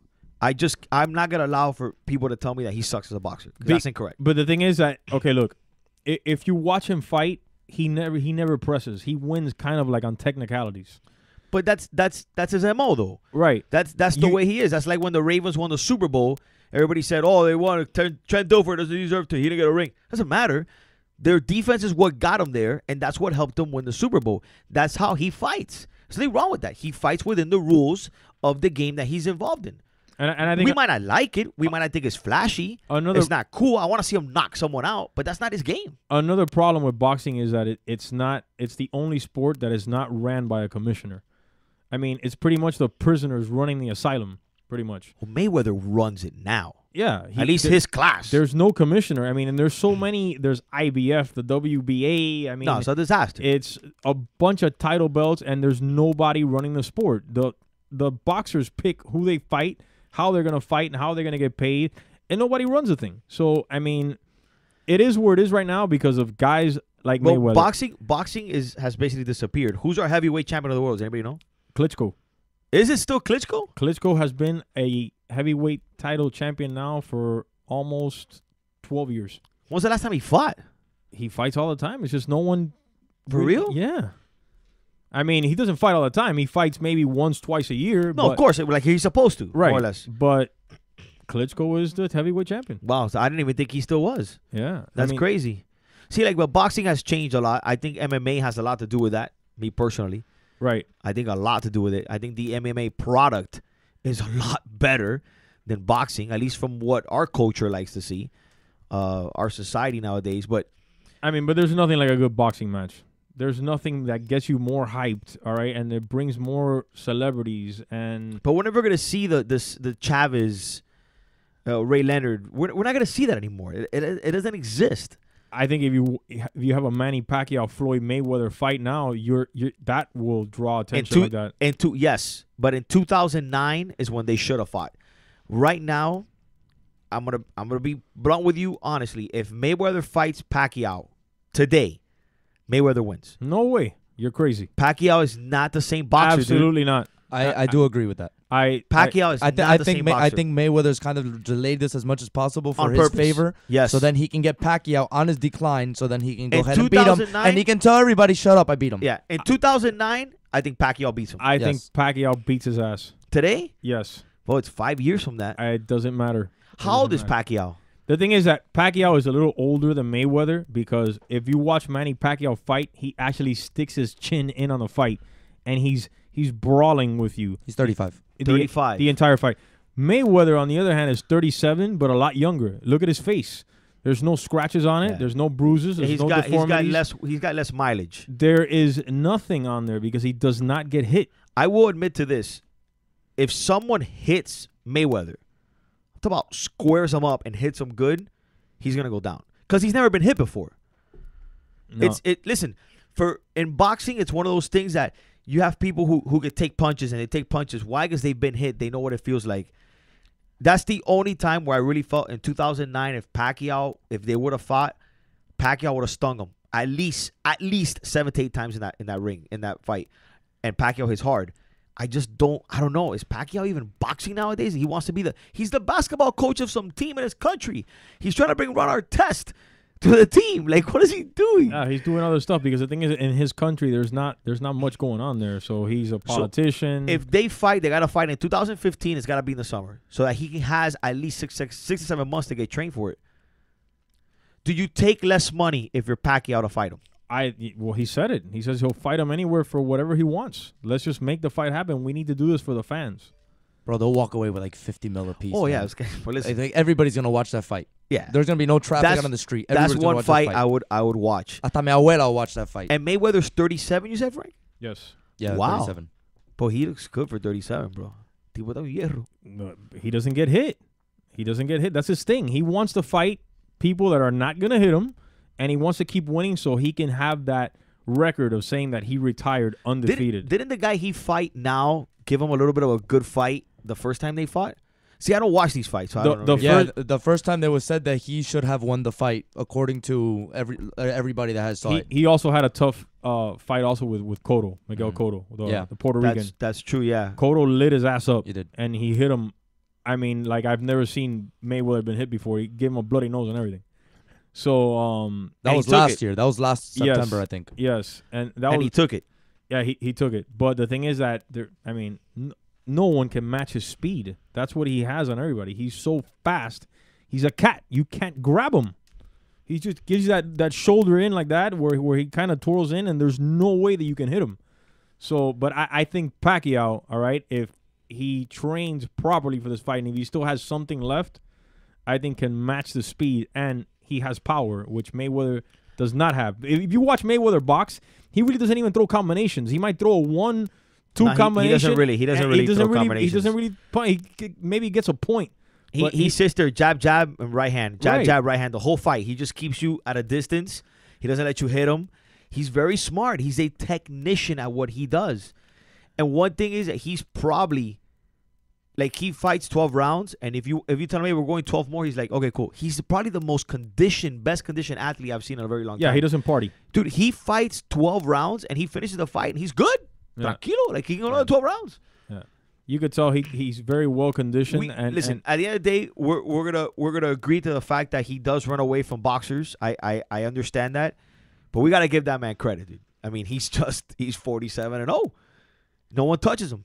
But he's got a fat Pacquiao. The controversy with this fight was that the referee was breaking up the breakups like way too quick. I know the rule in boxing is if you got one arm loose, you can keep on going. But the referee was jumping in there right away because that's Mayweather's style. As soon as he's near the ropes, he goes to hug you, so then the referee breaks it up. Got it. But it was said before, it was said during the fight, the announcers commented on it. It was the discussion after the fight that Marquez had his arm available the whole entire fight, and the referee just kept on stepping in the way. So now they're saying, did the referee give Mayweather the fight to protect his record? Well, we all know that in boxing, it's all about the money. I mean, I'm not gonna sit here and say that the referee did that because I didn't watch the fight. But would it surprise me? Absolutely not. Yeah. It doesn't surprise me at all that there's some type of conspiracy when it comes down to fighting. I personally think Mayweather is, I guess not the coolest guy in the world. I'm not a fan of his per se. I think he's a little bit of a pompous idiot, to be honest with you. But I mean, the guy's legit when he gets in the ring. He has his way, he executes it, and he wins. Let's see if he could fight Pacquiao and win that fight, then maybe he could say, okay, I fought someone good. But yeah, I agree. You gotta have these epic battles to be able to say that that you are the best in the sport. You can't just He run away hasn't from done it. that. And he hasn't really fought someone that's he as strong as he is or as good as he is and to beat them. He runs, and I mean, and just the punk moves that he pulls. I mean, that whole thing. I don't know if you saw that with Larry Merchant. What fight was that? Was that the Ricky Hatton fight in HBO, Frank? I have to look it up. Yeah, he tried. Yeah, it was the Hatton fight. It was the Hatton fight. It was a Ricky Hatton fight. He's got a little more class than that. I mean, are you serious? I mean, Larry Merchant, who is pretty much an 80-year-old man who's still doing his job there, you're gonna and a respectable guy in the industry of boxing. In the sport. You're gonna come at him like that. It's I see he your point. does punk moves, things like that make. I mean, this guy's a jerk. Look, I'm gonna read you an insert real quick from this article I'm reading about the whole referee thing. So, announcer Al Bernstein noted Bayless quickly triggered throughout the fight, and after the bout called his performance terrible. It may be overlooked thanks to Mayweather's dominant performance, but former welterweight contender Paulie Malignaggi says the referee could have had a real impact in the outcome. Quote, everything would have been different if Maidana was allowed to fight inside. He told a national television audience on Showtime, quote, the fight would have evolved in a different way. The fight evolved the way it did mainly because Kenny Bayless didn't allow Maidana to fight his fight. Right, basically the referee... He kept on breaking it up. And, I mean, pretty much, hampered the other fighter as far as fighting Mayweather. So, I mean... But then Mayweather starts saying this isn't the MMA. He headbutted me. He did this. He did that. He didn't do anything. That's just the fight he does. Whenever Mayweather gets called out on something, he just makes excuses about it. That's why I was telling you about the whole finger. Every time somebody brought something up to him, he was, oh, but he bit me. He bit me. He bit me. How are you going to bite somebody with a mouthpiece? Through a glove. He fought another fighter. I remember that the guy was telling him if he was okay, and he knocked him out. He punched him in the face and broke his nose. What fighter was that, Frank? That was the fight with Larry Merchant. No, then that wasn't the Ricky Hatton fight. Then that was another fight. Because he went to go hug him or something to make sure everything was okay, and then Mayweather just took the opportunity, punched him. The guy was looking at the referee and then punched the other one. Right. Yeah. And then he punched him back in the mouth, and he won because of a TKO. I can't remember what the name of that fighter was, but that was a fight that I was like, Jesus Christ, is this guy serious? Well, that's his. Yeah, he's like I said, he's not, one of those guys. I'm not a fan of his, but man, I gotta give him credit where credit is due. But he's got to fight this guy. When he fights him, then we'll be able to give him a little bit more respect for what he's doing. Call into the show, guys. If you want to talk about Mayweather, which I can care less because he hangs out with Bieber. He does hang out with Bieber. That's terrible. What happened to Bieber this fight? No Bieber, no. He was there. No Lil Wayne. They didn't walk out with him. But he didn't walk out with him. No, he they was didn't walk there, out. though, I He think, walked right? out by himself. Yeah. I didn't even see him though. He just uses him for hype because Bieber's the cool guy. Bieber is all over the place. Yeah, getting arrested here and there. So call into the show at 954-990-0036. I promise you we will get to Canes football. They play Nebraska on Saturday, and I'm going to be honest with you, I think they're going to get smoked. You listen to the O and Frank Noodles show on SoulFlowRadio.com. From high atop 1926 Hollywood Boulevard, you're listening to SoulFlowRadio.com. Hey, South Florida. Frank Fernandez here from the Frank Fernandez Show, and I'm here to tell you about the Last Carrot in Coconut Grove. Now, I've been able to eat whatever I want all my life, and I've never had any consequences to think about. But now as I'm getting older, I'm starting to see the effects and the importance in having healthy foods. Well, the Last Carrot is the place to go for a healthy treat. They have a full smoothie bar with fruits which are cut right in front of your eyes. And have I said delicious? Man, I picked up a mango banana smoothie the other day, which was not only delicious, but refreshing with a boost of natural energy. The Last Carrot also offers a variety of fresh veggie sandwiches on whole wheat pitas, fresh salads, and spinach pies. The best part of it all, it's in the heart of the Grove. So after you have your meal, you can take a nice stroll and enjoy the shops of historic Coconut Grove. So come on down to the Last Carrot and don't forget to tell them Frank Fernandez sent you so you can receive that SoFlo Radio discount and have some good, healthy eating. The Last Carrot is located on 3133 Grand Avenue in Coconut Grove, Florida, 33133. By the Glass. By the Glass is a show about beverage culture. Brad Hubbard. What I'm going to do is I'm going to connect the dots on how everything works together. It's really all about how we enjoy things, how we enjoy life, and how beverages play a big part in that.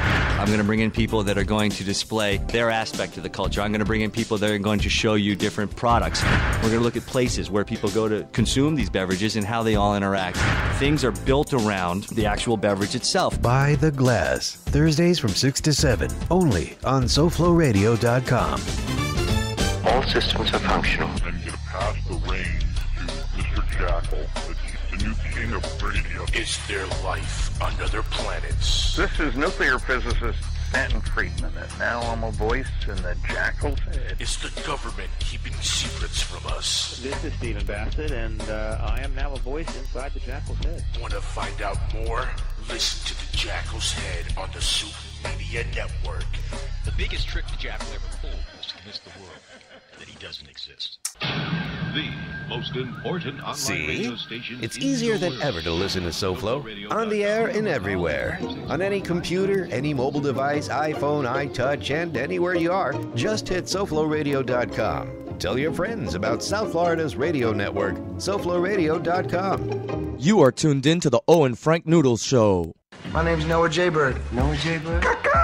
Oh, you like to fly. What's your name, baby? They call me Soul Baby. Soul Baby? Yeah. Keep it in control, baby. Tears, no fears, man. Oh, is that right? Respect it, don't neglect it. All right, my brother. Treat it, don't beat it, my man. All right, baby. On SoFloRadio.com. You're a badass mother. We ballin', boy.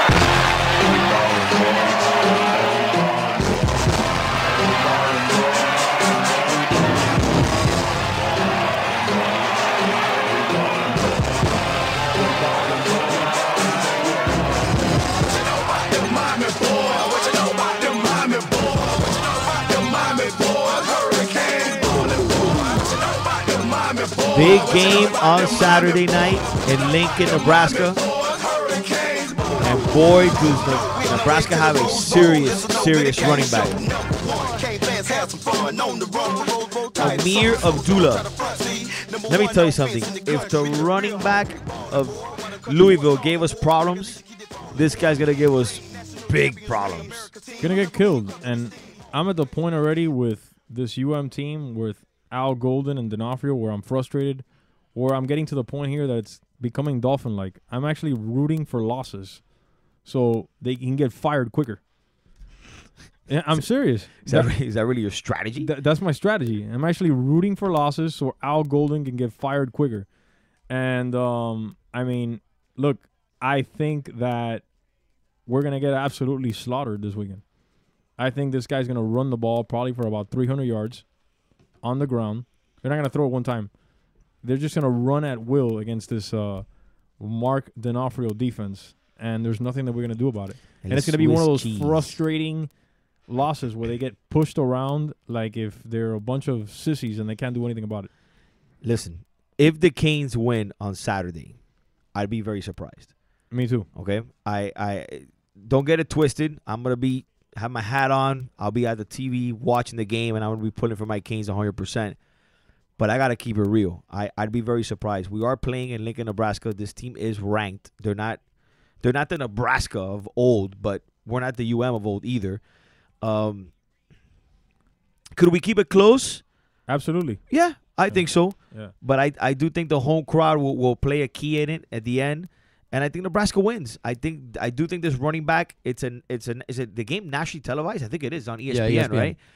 And yeah, these are the games these kids show up for. Yeah. Night game Saturday, Lincoln, Nebraska. This kid's gonna be all day hyped, waiting for this.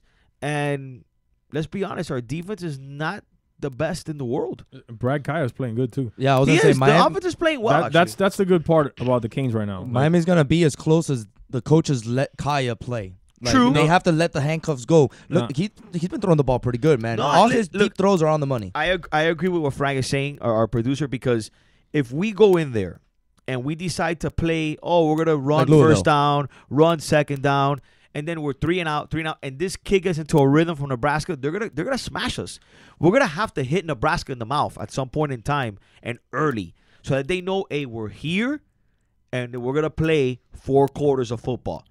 If we let Nebraska get a roll, we're not coming back. We're not the team to come back from it. You see what I'm saying? So we got to hit them in the mouth early. We might have to let Kaya throw some balls in the first quarter. Well, listen, Philip Dorsett is actually catching the ball now, which he wasn't before. Right. So, you know what I'm saying? That's also helps. good. That helps. Yeah, I mean, you just got to unleash all that talent that you have on offense. Bro, Dorsett can smoke anybody running down the line. Why not throw a bomb early in the game and get the crowd out of it and give the offense some rhythm, some confidence? No, because like he said, this team can't play from behind. So you get them early, you make them feel like they're going to be in the game, and let it carry like that. You need to outscore people because the defense isn't going to stop anybody. So you need to at put least, points. At least we haven't seen them stop anybody, and we don't. Frank already convinced me on this. The defense sucks. The defense is. The defense sucks. It sucks. It's terrible. I saw a stat there that UM's ranked like 11th in sacks this year already. Great. I don't even want to listen to that. Great. But they're ranked 11th in sacks. Yeah, You yeah. mean like something with 13. Yeah, they were talking in the about country? Yes. Yeah, but who have they played? Exactly. Arkansas State and FAMU. Exactly. Come on, guys. And Louisville as well. And Louisville, which look, you know what's crazy? Louisville lost to Virginia. Yeah, but listen, ranked 13th with 11 sacks. Miami had 29 in 2013 and 13 in 2012. In that Louisville game, I mean, all you had to do was just look at the first downs. How many first downs Louisville got and how many first downs we got. We couldn't get a freaking first down, and we couldn't stop them on third down either. We couldn't. And it on was third first down after first down. Third downs were brutal. They We're were- like 1 for 13. I'm like, come on. That's dude. the stat that you look at when you want to judge defense. Yeah, because we're getting off the field. Exactly, And, on first down. And they got annihilated. Okay, Yeah, I don't it's care just about the crazy. sacks and the turnovers. Those things are random sometimes. Yeah, tip and ball. they don't really even out to about week 7 or week 8. Yeah, first downs were 21-12 in favor of Louisville. Look at that. And then the third downs. Oh, the third downs were awful. Give me a second and I'll find it right now. The third downs, we couldn't get a first down on third down, and we gave them, I think, every single one. They were like 90% or something like that. 1 for 13 on third down conversions. They were 7 for 15. Look at that. Yeah, they're almost 50%. Yeah. So Canes talk again. We all kind of feel it's gonna be a tie one. I think Nebraska pulls it off. Hope not, but it is what it is. But there's something that I was totally in college football that I want to talk about is how dominating really, and this has been happening for years now, but how dominating is the SEC? I mean, the Big Ten has, like, they're done. They have no one. Michigan State might be the only team, but they have no chance of getting into the Final Four or whatever they're going to call it now. It's the SEC and the Pac-12. That's SEC has 5 teams in the top 10. Yeah. It's the SEC, and then you have the Pac-12 because of Oregon. Correct. And you have UCLA kind of still there hanging out if their quarterback comes back. And obviously you got Florida State, who's the more ranked team in the country. And I don't see anybody dethroning them at this point. Oregon looks pretty good, man. You know what team I think is going to give fits to Florida State? I think Notre Dame is going to give them fits. To Florida State? Yeah. Louisville might give them some trouble also. Clemson, I don't see them doing anything this week. But I think Louisville can give them some trouble. I think that Notre Dame game's in tally, though, which gives advantage Florida State. I love Georgia this year. Georgia looks solid good team this year, right? Georgia looks really good this year. And they lost an early game this year, right? Yeah, they just lost to South Carolina. Yeah, South Carolina. That was a great game. Did you watch that game? It was a really good game, actually. That game was back and forth the whole game. Look, Notre Dame is one of those teams that they're well coached. They have a lot of good athletes on it. They might be able to walk into tally and beat Florida State. It could happen. That's the only game. If you look at the schedule really quick, what does Florida State have that you'd say they better put on their big boy pants? Well, you know what? It's funny that we both talked about this because that might be a reason why they're going to have trouble with Louisville because they played Notre Dame the weekend before. So they're going to have a Notre Dame game and then they're going to have an ACC game with Louisville. And that game's in Louisville. And that game's in Louisville. Yeah. And Louisville plays a lot better. That's true. That's a good point. Louisville probably will give them fits too. If they beat Notre Dame, they have a letdown. They go into Louisville. It could happen. I mean, always the Florida State game is always, it's a rivalry game, and usually they're close, and it comes down to the fourth quarter. I just don't see it happening. And they play Virginia the weekend before they play Miami, and Virginia just beat Louisville. Yeah, so correct. They got a tough schedule coming up, especially ACC. Not tough like that, but ACC in conference games are always tougher than normal games. I just see that Notre Dame team play the past couple of weeks because they're always on Channel 6, and dude, Notre Dame's a pretty good football team. Every Gosa can play. I'm not a Notre Dame fan. Me neither. I'm not a fan. Yeah. I'm not a fan, but as a football team and their coach, they got a pretty decent football team there. No te lo crea. Hey, that Florida State logo is awful. Have you seen the new logo? Look at the new logo. Look at it right on the top. Oh, what is up with that thing, bro? Did you guys hear? Sorry, I didn't mean to derail. Did you guys? But that's pretty. It's a lot. I like the older one a lot better. Did you guys hear about Jameis Winston's famous quote today on campus? What do you say? He's got crab legs? No. He said, hold I would scream it out if you let me curse. Yeah, huh? You let me curse? I'll say it. No, I'll say it. I'll say it. Okay, go. He said, fuck that girl in the pussy right there. Are you serious? But what I say? What is he? Okay, did he say this like in a lunch area, in the patio, in the middle of campus? He stood on a table and started yelling this at the top of his lungs, like in an environment there somewhere in on campus. Yes, I mean, and it's blown up on Twitter. There's a hashtag right now that says "fuck that girl right in the pussy," and it was funny because I heard on the way in I heard Levitard trying to explain to the audience what he said, what he had said, and there was no way possible that he could do it. Somebody tweeted out today, I walked by some guy who kept saying, fuck her right in the pussy. Turns out it was Jameis Winston. What is wrong? Standing on a table in the middle of campus and screaming, fuck her right in the pussy. This guy's like a football player and comedian at the same time. So this guy is standing in the middle of campus somewhere where there's probably hundreds of students, and he is probably the most polarized figure on that campus right now. And he stands on a table and he just says that out loud. And he thinks that nobody's either going to catch it or that no one's even going to report it. Like, no. I mean, this guy, from the crab legs to the interview in the national championship game to now this, if you're Florida State, he's kind of a tool. And he screamed it in the student union, which is a highly populated student crossing area. And then the whole Twitter disaster that happened at the beginning of this year. What do you do if you're Florida State? Q&A, who protects you more, the Tallahassee police or your O-line? But you gotta blame the media. That is the university for that. That's ridiculous. Yeah, that is. That's not his fault. That's not his fault. That's not his dude. fault. Come on, what were they thinking? But what do you do with a guy like this right now? What do you do? If you are Florida State and you're Jimbo Fisher and you're the media, their marketing department, What do you tell this guy? Do you tell him, hey, can you just shut the F up? Like, what are you saying? Like, what? But the thing is that what's funny about the stories is that they're not really things that are they're not fireable offenses. No, I mean, you would think. The thing is this: how many college students would actually say that? He's just being a kid right now. Yes, that's what I'm saying. But he's just being. We got this, Jameis. And I said, I said, are you strong? They said, I'm strong if you strong. And I said, we strong then. Any chance I get, I'm sorry. How many students you think have repeated what he said today? There's a hashtag. That's gonna be the saying of the year. No, but I'm saying there's a hashtag on Twitter. No, just but what I'm saying is before he even said it, how many students in college environment have said what he said today, just in general? Oh, millions, all the time, of course. Millions. I understand what you're saying. What he did is there's nothing wrong with it, really. In essence, he's a kid in college. One of his boys was probably trying to rap to some chick, and he just got up and bam, he just said this, and all of a sudden everybody probably turned around and was like, what the fuck this guy just say? But it's a new catchphrase now, because at the FSU Miami game, everybody's going to be screaming it left and right. Yeah, fuck her right in the pussy. Everybody's going to be screaming it. It's going to be the new catchphrase of the year for FSU football. You know what? I was not going to go to the game, and now I'm going. The hell with that. I hope you got tickets, because tickets are out of hand and prices. I'll find a way to get in. I'll get in that sucker. Stop up, they're starting at like $160, bro. I'm going to that game, and we're dude, that guy's. I like Jameis Winston. I think he's funny. He's hilarious. He just plays. He's out there like whatever. He don't care. He's half comedian, half football player.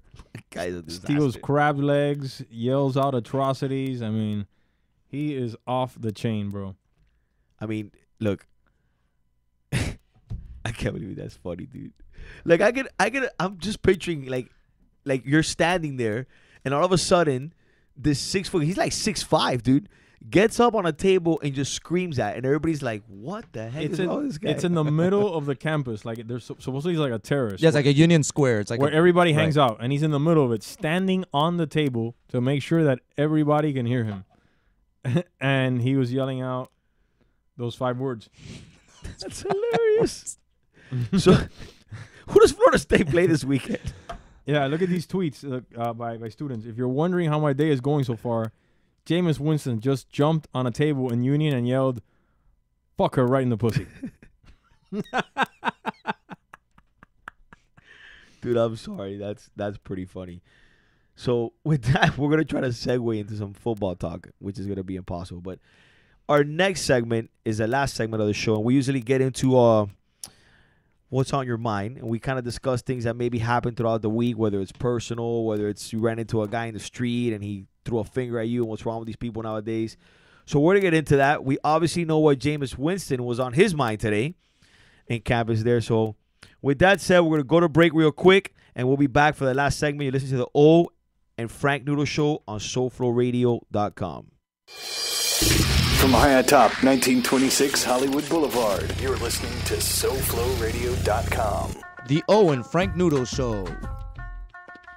So how do people actually do it, males, in the region? Nah, see, I don't. Dude, if you say you have that much pain on your arm and legs, that's unacceptable. At that point, something's going on. I don't go to that level though. I trim with a little machine, bro.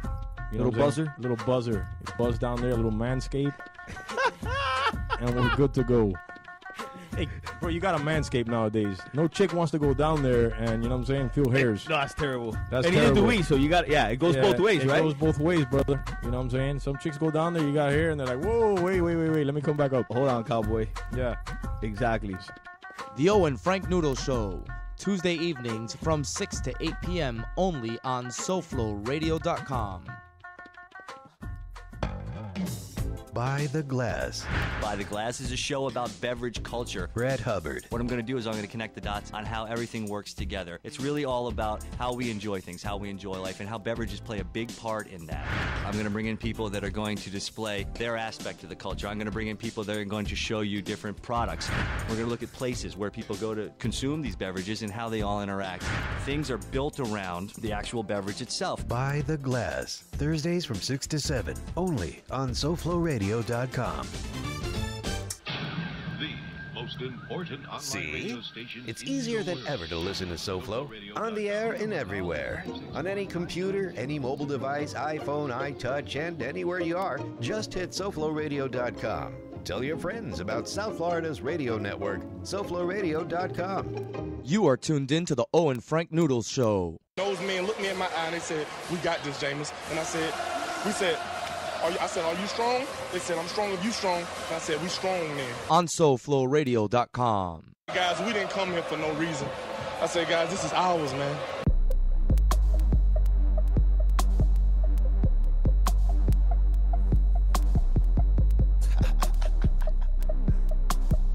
Say, Joe. It's the champagne pouring, big rolling, Bombay sipping, no smoking, bad bitch. Last segment of the show, we're going to get into our little what's on your mind. We'll also talk a little bit about the NFL football games at the end. If we have some time, a couple of good games this week, week 3, maybe some sleepers in fantasy football, since Frank is the expert in fantasy football. The Swami. The Swami. I gotta give him credit. He called it out. He texted me the other day and I go, more like a sapo, bro. So, my what's on your mind is, what was Arkansas State thinking when they did that fake punt? Have you seen that? Awesome. That made me laugh so much yesterday. Have you seen that, Frank? No, I haven't. The play dead. I'll find it for him. Oh my I'll find it for God, him. dude! They do this fake punt and they have a guy lined up in the slot, and he fake dead. He like collapsed. I didn't see that, bro. It's the Are you craziest. serious? I'm getting it for you. I'm getting it for swear you. to God. Actually, it's on the show sheet, bro. And then he gets up, and then he gets creamed. Like, yeah, he got popped. That's the funniest part of the whole thing. That's hilarious. Bro, I don't believe you haven't seen that Did yet. it work? No, No, it didn't work. Miami We intercepted it. the ball. What I'm thinking is, what were those guys thinking? What type of play is that? It like when I saw it, I was like, no, that just didn't happen. What, dude? Like, what's on your mind? What was Arkansas State coaching staff thinking when they decided to pull off a fake punt? Okay, and look at the guy. He fakes. I hope you can see it. This sucks. This is bad radio because you guys can see us, but he fakes like he's dead, and then he gets up and goes, boom! Bro, if you haven't seen that yet, you guys have to go and watch that video. You can either find it. Where'd you find it at there, Frank? Bleacher Report. Bleacher Report has it, and it is absolutely epic. Like, listen, I know Arkansas State probably came in here and said, listen, at some point in time, for us to have a shot to beat the Canes, we're going to have to, like, do a fake punt or go for it on 4th down or something. And really, that's the play that you've been practicing all summer for that papelazo play. Some guy dropped dead in the middle of the field right there, and then he gets creamed. Well, that's worked before in basketball. I mean, in college, haven't you seen that where a kid gets on all fours and starts barking, and everybody freaks out, and the guy he passes What? You've never seen that play? There's a play in college basketball where it's an inbound play. There's like 2 seconds left. Okay. All right. I don't know the teams. This happened maybe about 4 years ago. 2 seconds left. The team that has the ball is down by 1. All right. One of the guards gets down on all fours and starts barking. Roof, roof, roof. The entire team freaks out, looks at him. Looks at it, and then they inbound the play. They inbound the ball to one of the guys. He scores, and they win the game. That's crazy. All right. So I guess that they were something like that is what they were trying to attempt. But you here. saw the video. Yeah. The guy he doesn't even take a foot. He doesn't move forward or back. They snap the ball, and he just falls down. Bam. And he falls down like a stiffy. Oh, look, there's the video. There you go. You see, I told you. What is that? It's like a high He school starts game. barking. Yeah. Like, look. They look at him. Oh, hey, they scored. scored. So it's awesome. So you guys haven't seen that, you got to check that video out. Look for it. I guess where's on YouTube? Yeah, YouTube. What you put I in? put basketball player barks like a dog. There you go. Basketball player barks like a dog, and you'll see a pretty funny video. So that's honestly what's on my mind. I don't know. I would expect. I mean, Arkansas State is not. I'm still, the guy's a college coach. He got to come up with something better than that. I just don't get it. I saw the headline yesterday. I'm like, what? No. And I clicked the video. I laughed hilarious. by myself for a good 20 minutes. Dude, I laughed. I laughed first when the guy dropped, and then I started laughing even a lot more when the guy got creamed. So well, the total way setup. Bleacher Report had it set up originally was watch this video and see if you see something wrong with it. So I'm watching the video over and over. I'm like, what the hell's going wrong with this? When they flipped to the other angle is when I saw the guy drop, and I'm like, oh, okay. But then he gets back up. The and video gets that popped. took me forever to see what was wrong with it was on Bleacher Report. Was the Madden glitch? Have you seen that? Oh yes, I have. Have you seen that? No, what is it? There's a glitch in Madden. Okay. And one of the players on one of the teams is the size of like. It's the linebacker. He's this big. He's a foot tall. Dude, he's like, so they have guys that are like the normal size players, and this guy looks like an ant out there. And why is that? I don't know. It's just a glitch. But There's like- a few glitches. There's glitches that players fly up in the air and everything too. Yeah. Wow. What But happened? you gotta, what happened to but Madden you gotta this see year? the video of this. I'll show it to you after the show. Is this on the Xbox or on the PlayStation? Both. Dude, the guy, the player is like the size of like a peanut compared to all everybody else in the game. Like it's crazy. Are they offering money back or anything for this? No, they're sending updates now. All they have to do is hack into your machine and then update the game like that. Right. Yeah, that's right. Typical hack into your machine. They know you're playing Madden. They see everything. Roger Goodell talking to you at your house. Hey, you can't do that on the Hey, game. you're suspended. Respect the game. You're for 2 suspended. weeks. You can't play. You have to punt on 4th down. That's not the way you play the game. Oh, I hate that. Are you one of those guys that you always go for it on 4th down? I can't stand that. No, I that. punt. I punt. I can't If I'm stand inside my 30, I'll punt. Yeah. Where I play sometimes with a couple of guys at the rec, we have a rule that if it's like 4th and 8, unless it's like 4th and 8 with like 40 seconds left, that You but have- like, but yeah. you gotta If punt not, the you have ball. to punt the ball. Yeah. These papelazos, you throw it up and you catch. No, we don't got time for Terrible. that. So what's on your mind there, Noodles? What's on my mind? Did you guys see what happened with Kanye West over the weekend? Oh my God, that he What a started telling douche. everybody to stand up, and then there's 2 people in the stands. Right. What is wrong with that guy? And wheelchairs. There's 2 people in the audience that were that couldn't stand up, and he got killed for it.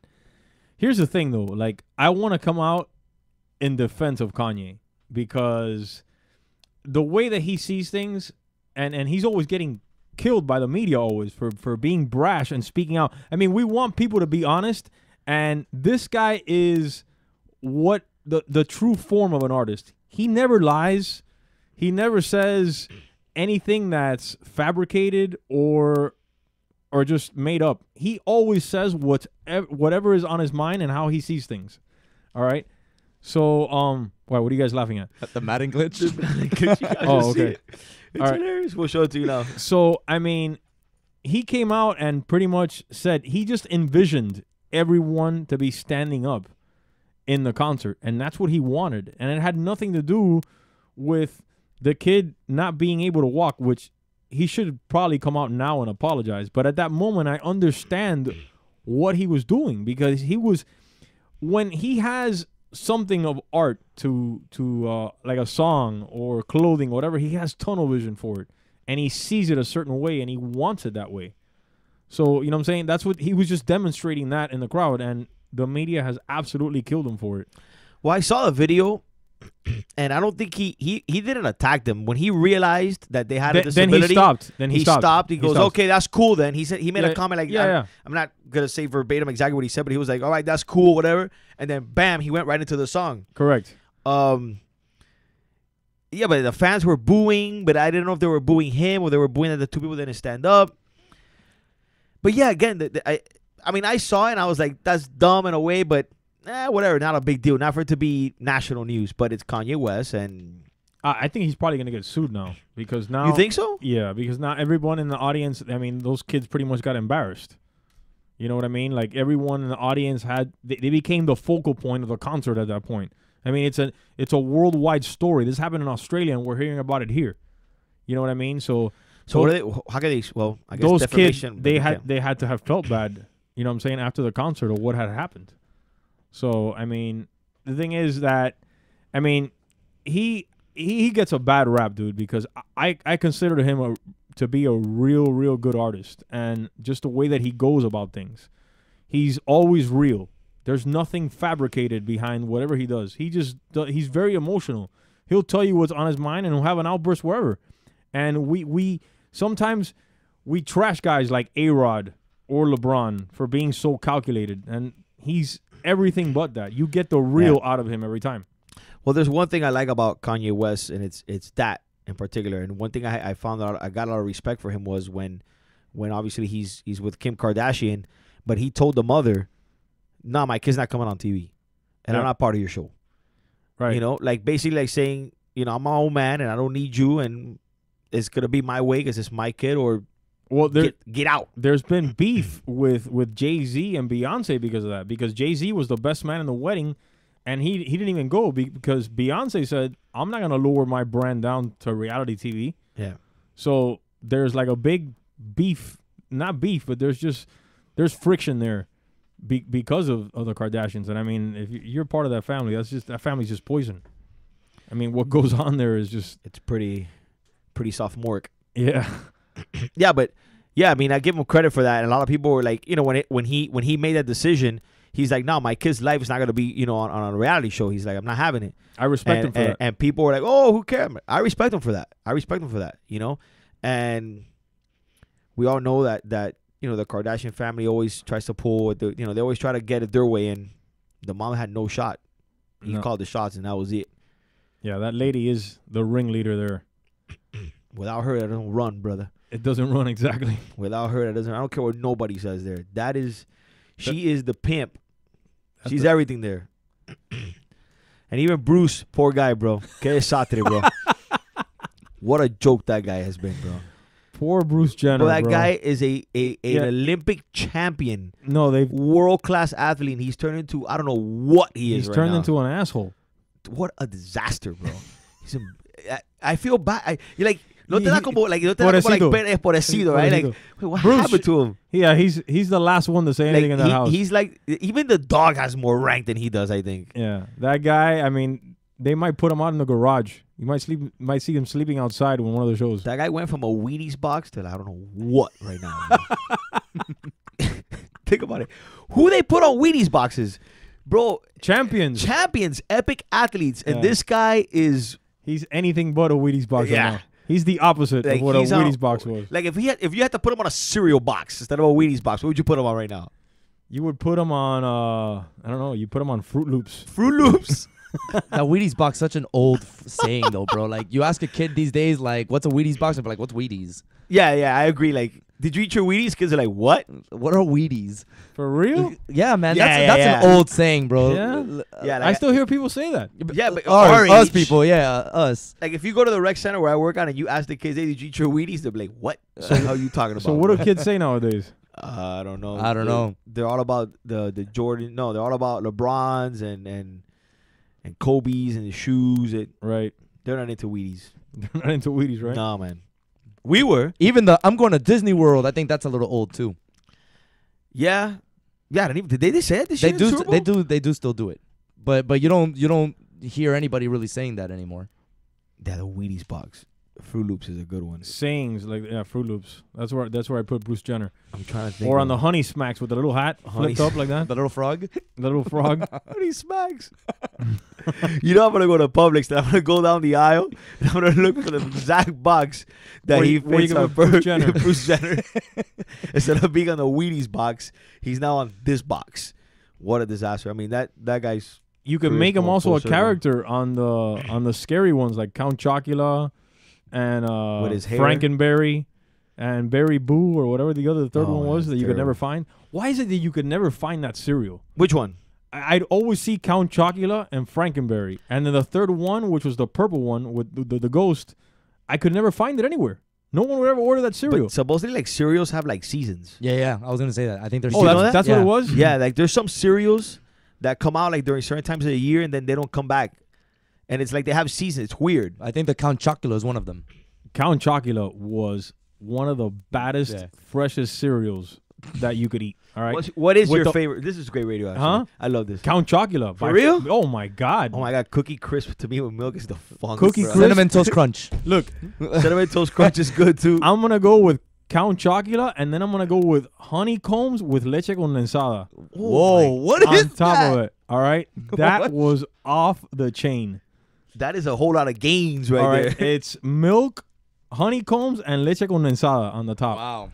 That tasted awesome, bro. Yeah, I'm not going to knock it because I have crazy combinations too, so I'm not going to knock it. All right. But that's crazy. But Count Chocula, and then I also got, for a while, into the Cocoa Krispies. You know, the Snap, Crackle, Pop thing with the milk? That was good for a while. But you know what's funny? I don't have milk in my cereal. None of it, except Cocoa Crisp. You don't put milk in your cereal? Nope. It has to be with the little cookie ones. Are you serious? Yeah, because it doesn't taste the same. Like like. Well, you put a little bit of milk. A little bit, because if not, it gets soggy. You put a little bit of milk. I put no milk, none, just enough to wet the lips. Not it's funny because I just since I've been a kid I could never like I like milk with my cookies, so that's why I like. There was a cereal that would always disgust me, and that was Lucky Charms. I couldn't stand all the colors. It was green, yellow, blue, purple. Like, that stuff drove me crazy. I never really had Lucky Charms. I would look at Lucky Charms as a kid, and I'd be like, ew, I'm not eating this. They're not good. They're not good, no, right? No, they're not good. Because I had them a few times because of the whole hype, but no, they're not good. Listen, I haven't eaten cereal in over 10 years. So, I mean, I just don't eat cereal anymore. I'm talking about when I was a kid. Fruit Loops are still fire. Fruit Loops are fire. Fruit Loops once in a while at the house. Yeah, I'm not into GMOs. And I try to get into, like, adult cereal, like Special K and stuff like that. No way. I'm a kid. If I'm gonna eat cereal, I'm gonna eat the kid stuff. But no, like Diana once in a while will buy a box of Fruit Loops, and it's funny because I will house that box of Fruit Loops. Yo, like it'll be gone once you start eating one. Forget it. It'll be gone. It's over. Yeah, it'll be gone quick. Fruit Loops are good too. That's another. Wow, we got to do like a list of top 10 cereals of all time. Tricks are good. I think you got to give right now. I'm giving Fruit Loops the number one spot there. Fruit Loops, Frosted Flakes have always been pretty good. Too much sugar, but it's too much sugar. But I think Fruit Loops stands the test of time. Oh yeah, that's such a good cereal, bro. It's so good. Yeah, and like you have it as a snack, as a cereal. It doesn't matter. Any time of the day, just dip your hand in a box of Fruit Loops and you got Fruit Loops. I mean, even the toucan, he's probably the best character out of all those. Well, no, you got to go with Tony the Tiger, or Snap Crackle Pop. With the three guys from Rice Krispies. No, I think you got to go with Tony the Tiger because Tony the Tiger is still a household name. Yeah, he's epic. You know what I'm saying? Yeah, I agree with Frank on that one. He's the Michael Jordan of cereal boxes. Of cereal boxes. And then a close second is Bruce Jenner. And Carl Lewis. Didn't Carl Lewis on the Wheaties box too? Yeah. Bro, listen, they've made cereals out of everything. I remember when Star Wars was out, they made it when the Star Wars cartoon was out, they had C-3POs. They had Mr. T cereal. Dude, the Smurf cereals. I mean, you name it, they've done it in cereals. So what athlete would you put right now in the Wheaties box? Jameis Winston. Nah. I think LeBron. you go right now with you put Richard Sherman on the Wheaties box. Yeah. Super Bowl champion, best corner, even though he got smoked this weekend. According, not to him. No, he only allowed 54 yards. So I mean, 6 catches or something like that? Was that he said? He said, yeah, he didn't talk to the media. Off yeah, he didn't talk to the media afterwards. I have a problem with that. Yeah. I kind of do because, he's always, very verbose and he's always loud and talking. But, all right, so you had a bad game. Talk to the media. Be a man about it. Say, hey, look, we had a bad game. We lost. They play better than us. So what? Yeah. It is what it is. They're an NFL team. They're a pro team just like we are. That's it. Like, you don't have to hide from the media and run out of a little tunnel like you got spanked. I mean, I've done that before when I've lost in games. I don't want to shake anybody's hands. I don't want to just so mad that I don't want to talk to anybody because I'm probably going to say something that's I'm either going to get fined or, it's going to put me in danger in some sort of way. So, I mean, it happens. So he left the media to ask Marshawn Lynch what he thought of the game. Exactly. Marshawn Lynch said, I don't talk, bro. I don't talk. I ain't about that action, boss. That's exactly what he says. He's probably the worst media interview ever in Super Bowl history. Terrible. So, Frank, you have anything on your mind? Yeah, real quick. Have you ever heard me say that technology is we're hostage to technology? Yes. All right. So, the whole thing before we had a smartphone, we didn't need one. Now that as soon as you get your hands on a smartphone, you can't live without it. So how they're handling it is after a certain amount of time, they don't give you any more updates to certain apps. So you're kind of forced to go after the new one. So you're spending your money. So now they're coming out with an iWatch. So not only do you have a watch, now you're not going to be able to live without your watch. So after 2 years goes by, that finally your watch is outdated, guess what you have to do? Buy a new one. Buy a new one. So how we're much are those hostages to watches? technology. $300 they're starting. Really? At. Yeah, man. I think $350 or $299, something like that. You know and what? the iPhones are expensive, bro. $300. You know what I hate about Apple and iPhones, and maybe this is just a conspiracy. So I have an iPhone 5. Right? No flash player. No, okay, flash player. I don't know. It looks good, right? See it? Look, it's in good shape, nice, it works. Right. As soon as the new phone comes out, it's a disaster. It doesn't work. Why is that? Why doesn't my phone work now the way it worked a couple weeks ago or maybe a couple days ago. Because of the updates. Yeah. And then now I'm almost like the other day I was trying to take a picture. My camera doesn't open. I have Yeah. to reset the phone, go on a Yep. mission. Yeah, do it on Still doesn't purpose. work. So now I'm frustrated. I'm about to go buy the new phone. Like I had the Galaxy S2, okay, and then Instagram came up with the videos, so they were only giving people access for the whole videos who had a newer phone. So the S3s were the last ones that were actually getting the update. So what about mine? Nope, you gotta buy a new one if you want video on your Instagram. Or Listen, whatever. bro, I'm still rocking iPhone 4, bro. I see that. Yeah.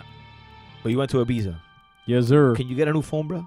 Look, you told me to get a new bag because I came in here with an Abercrombie bag, and I got a new bag. So you got 2 weeks to get a new phone. I don't want a new phone. I want to keep it old school like that. The newer the phone, the more Illuminati it is. The more, So the more they look inside the phone, I can see what you're doing. Also, the new phone has that camera that can see you. Yeah. Wave hi to Bill Gates and David Rockefeller. What a disaster. So, you're listening to the O and Frank Noodles show on SoulFlowRadio.com. We're going to be back on the air next week. Hopefully the Canes win, and we can talk a little bit about that. Go Dolphins or not. We'll see you guys next Tuesday. Catch you later. Fire out Golden. ¿Cómo?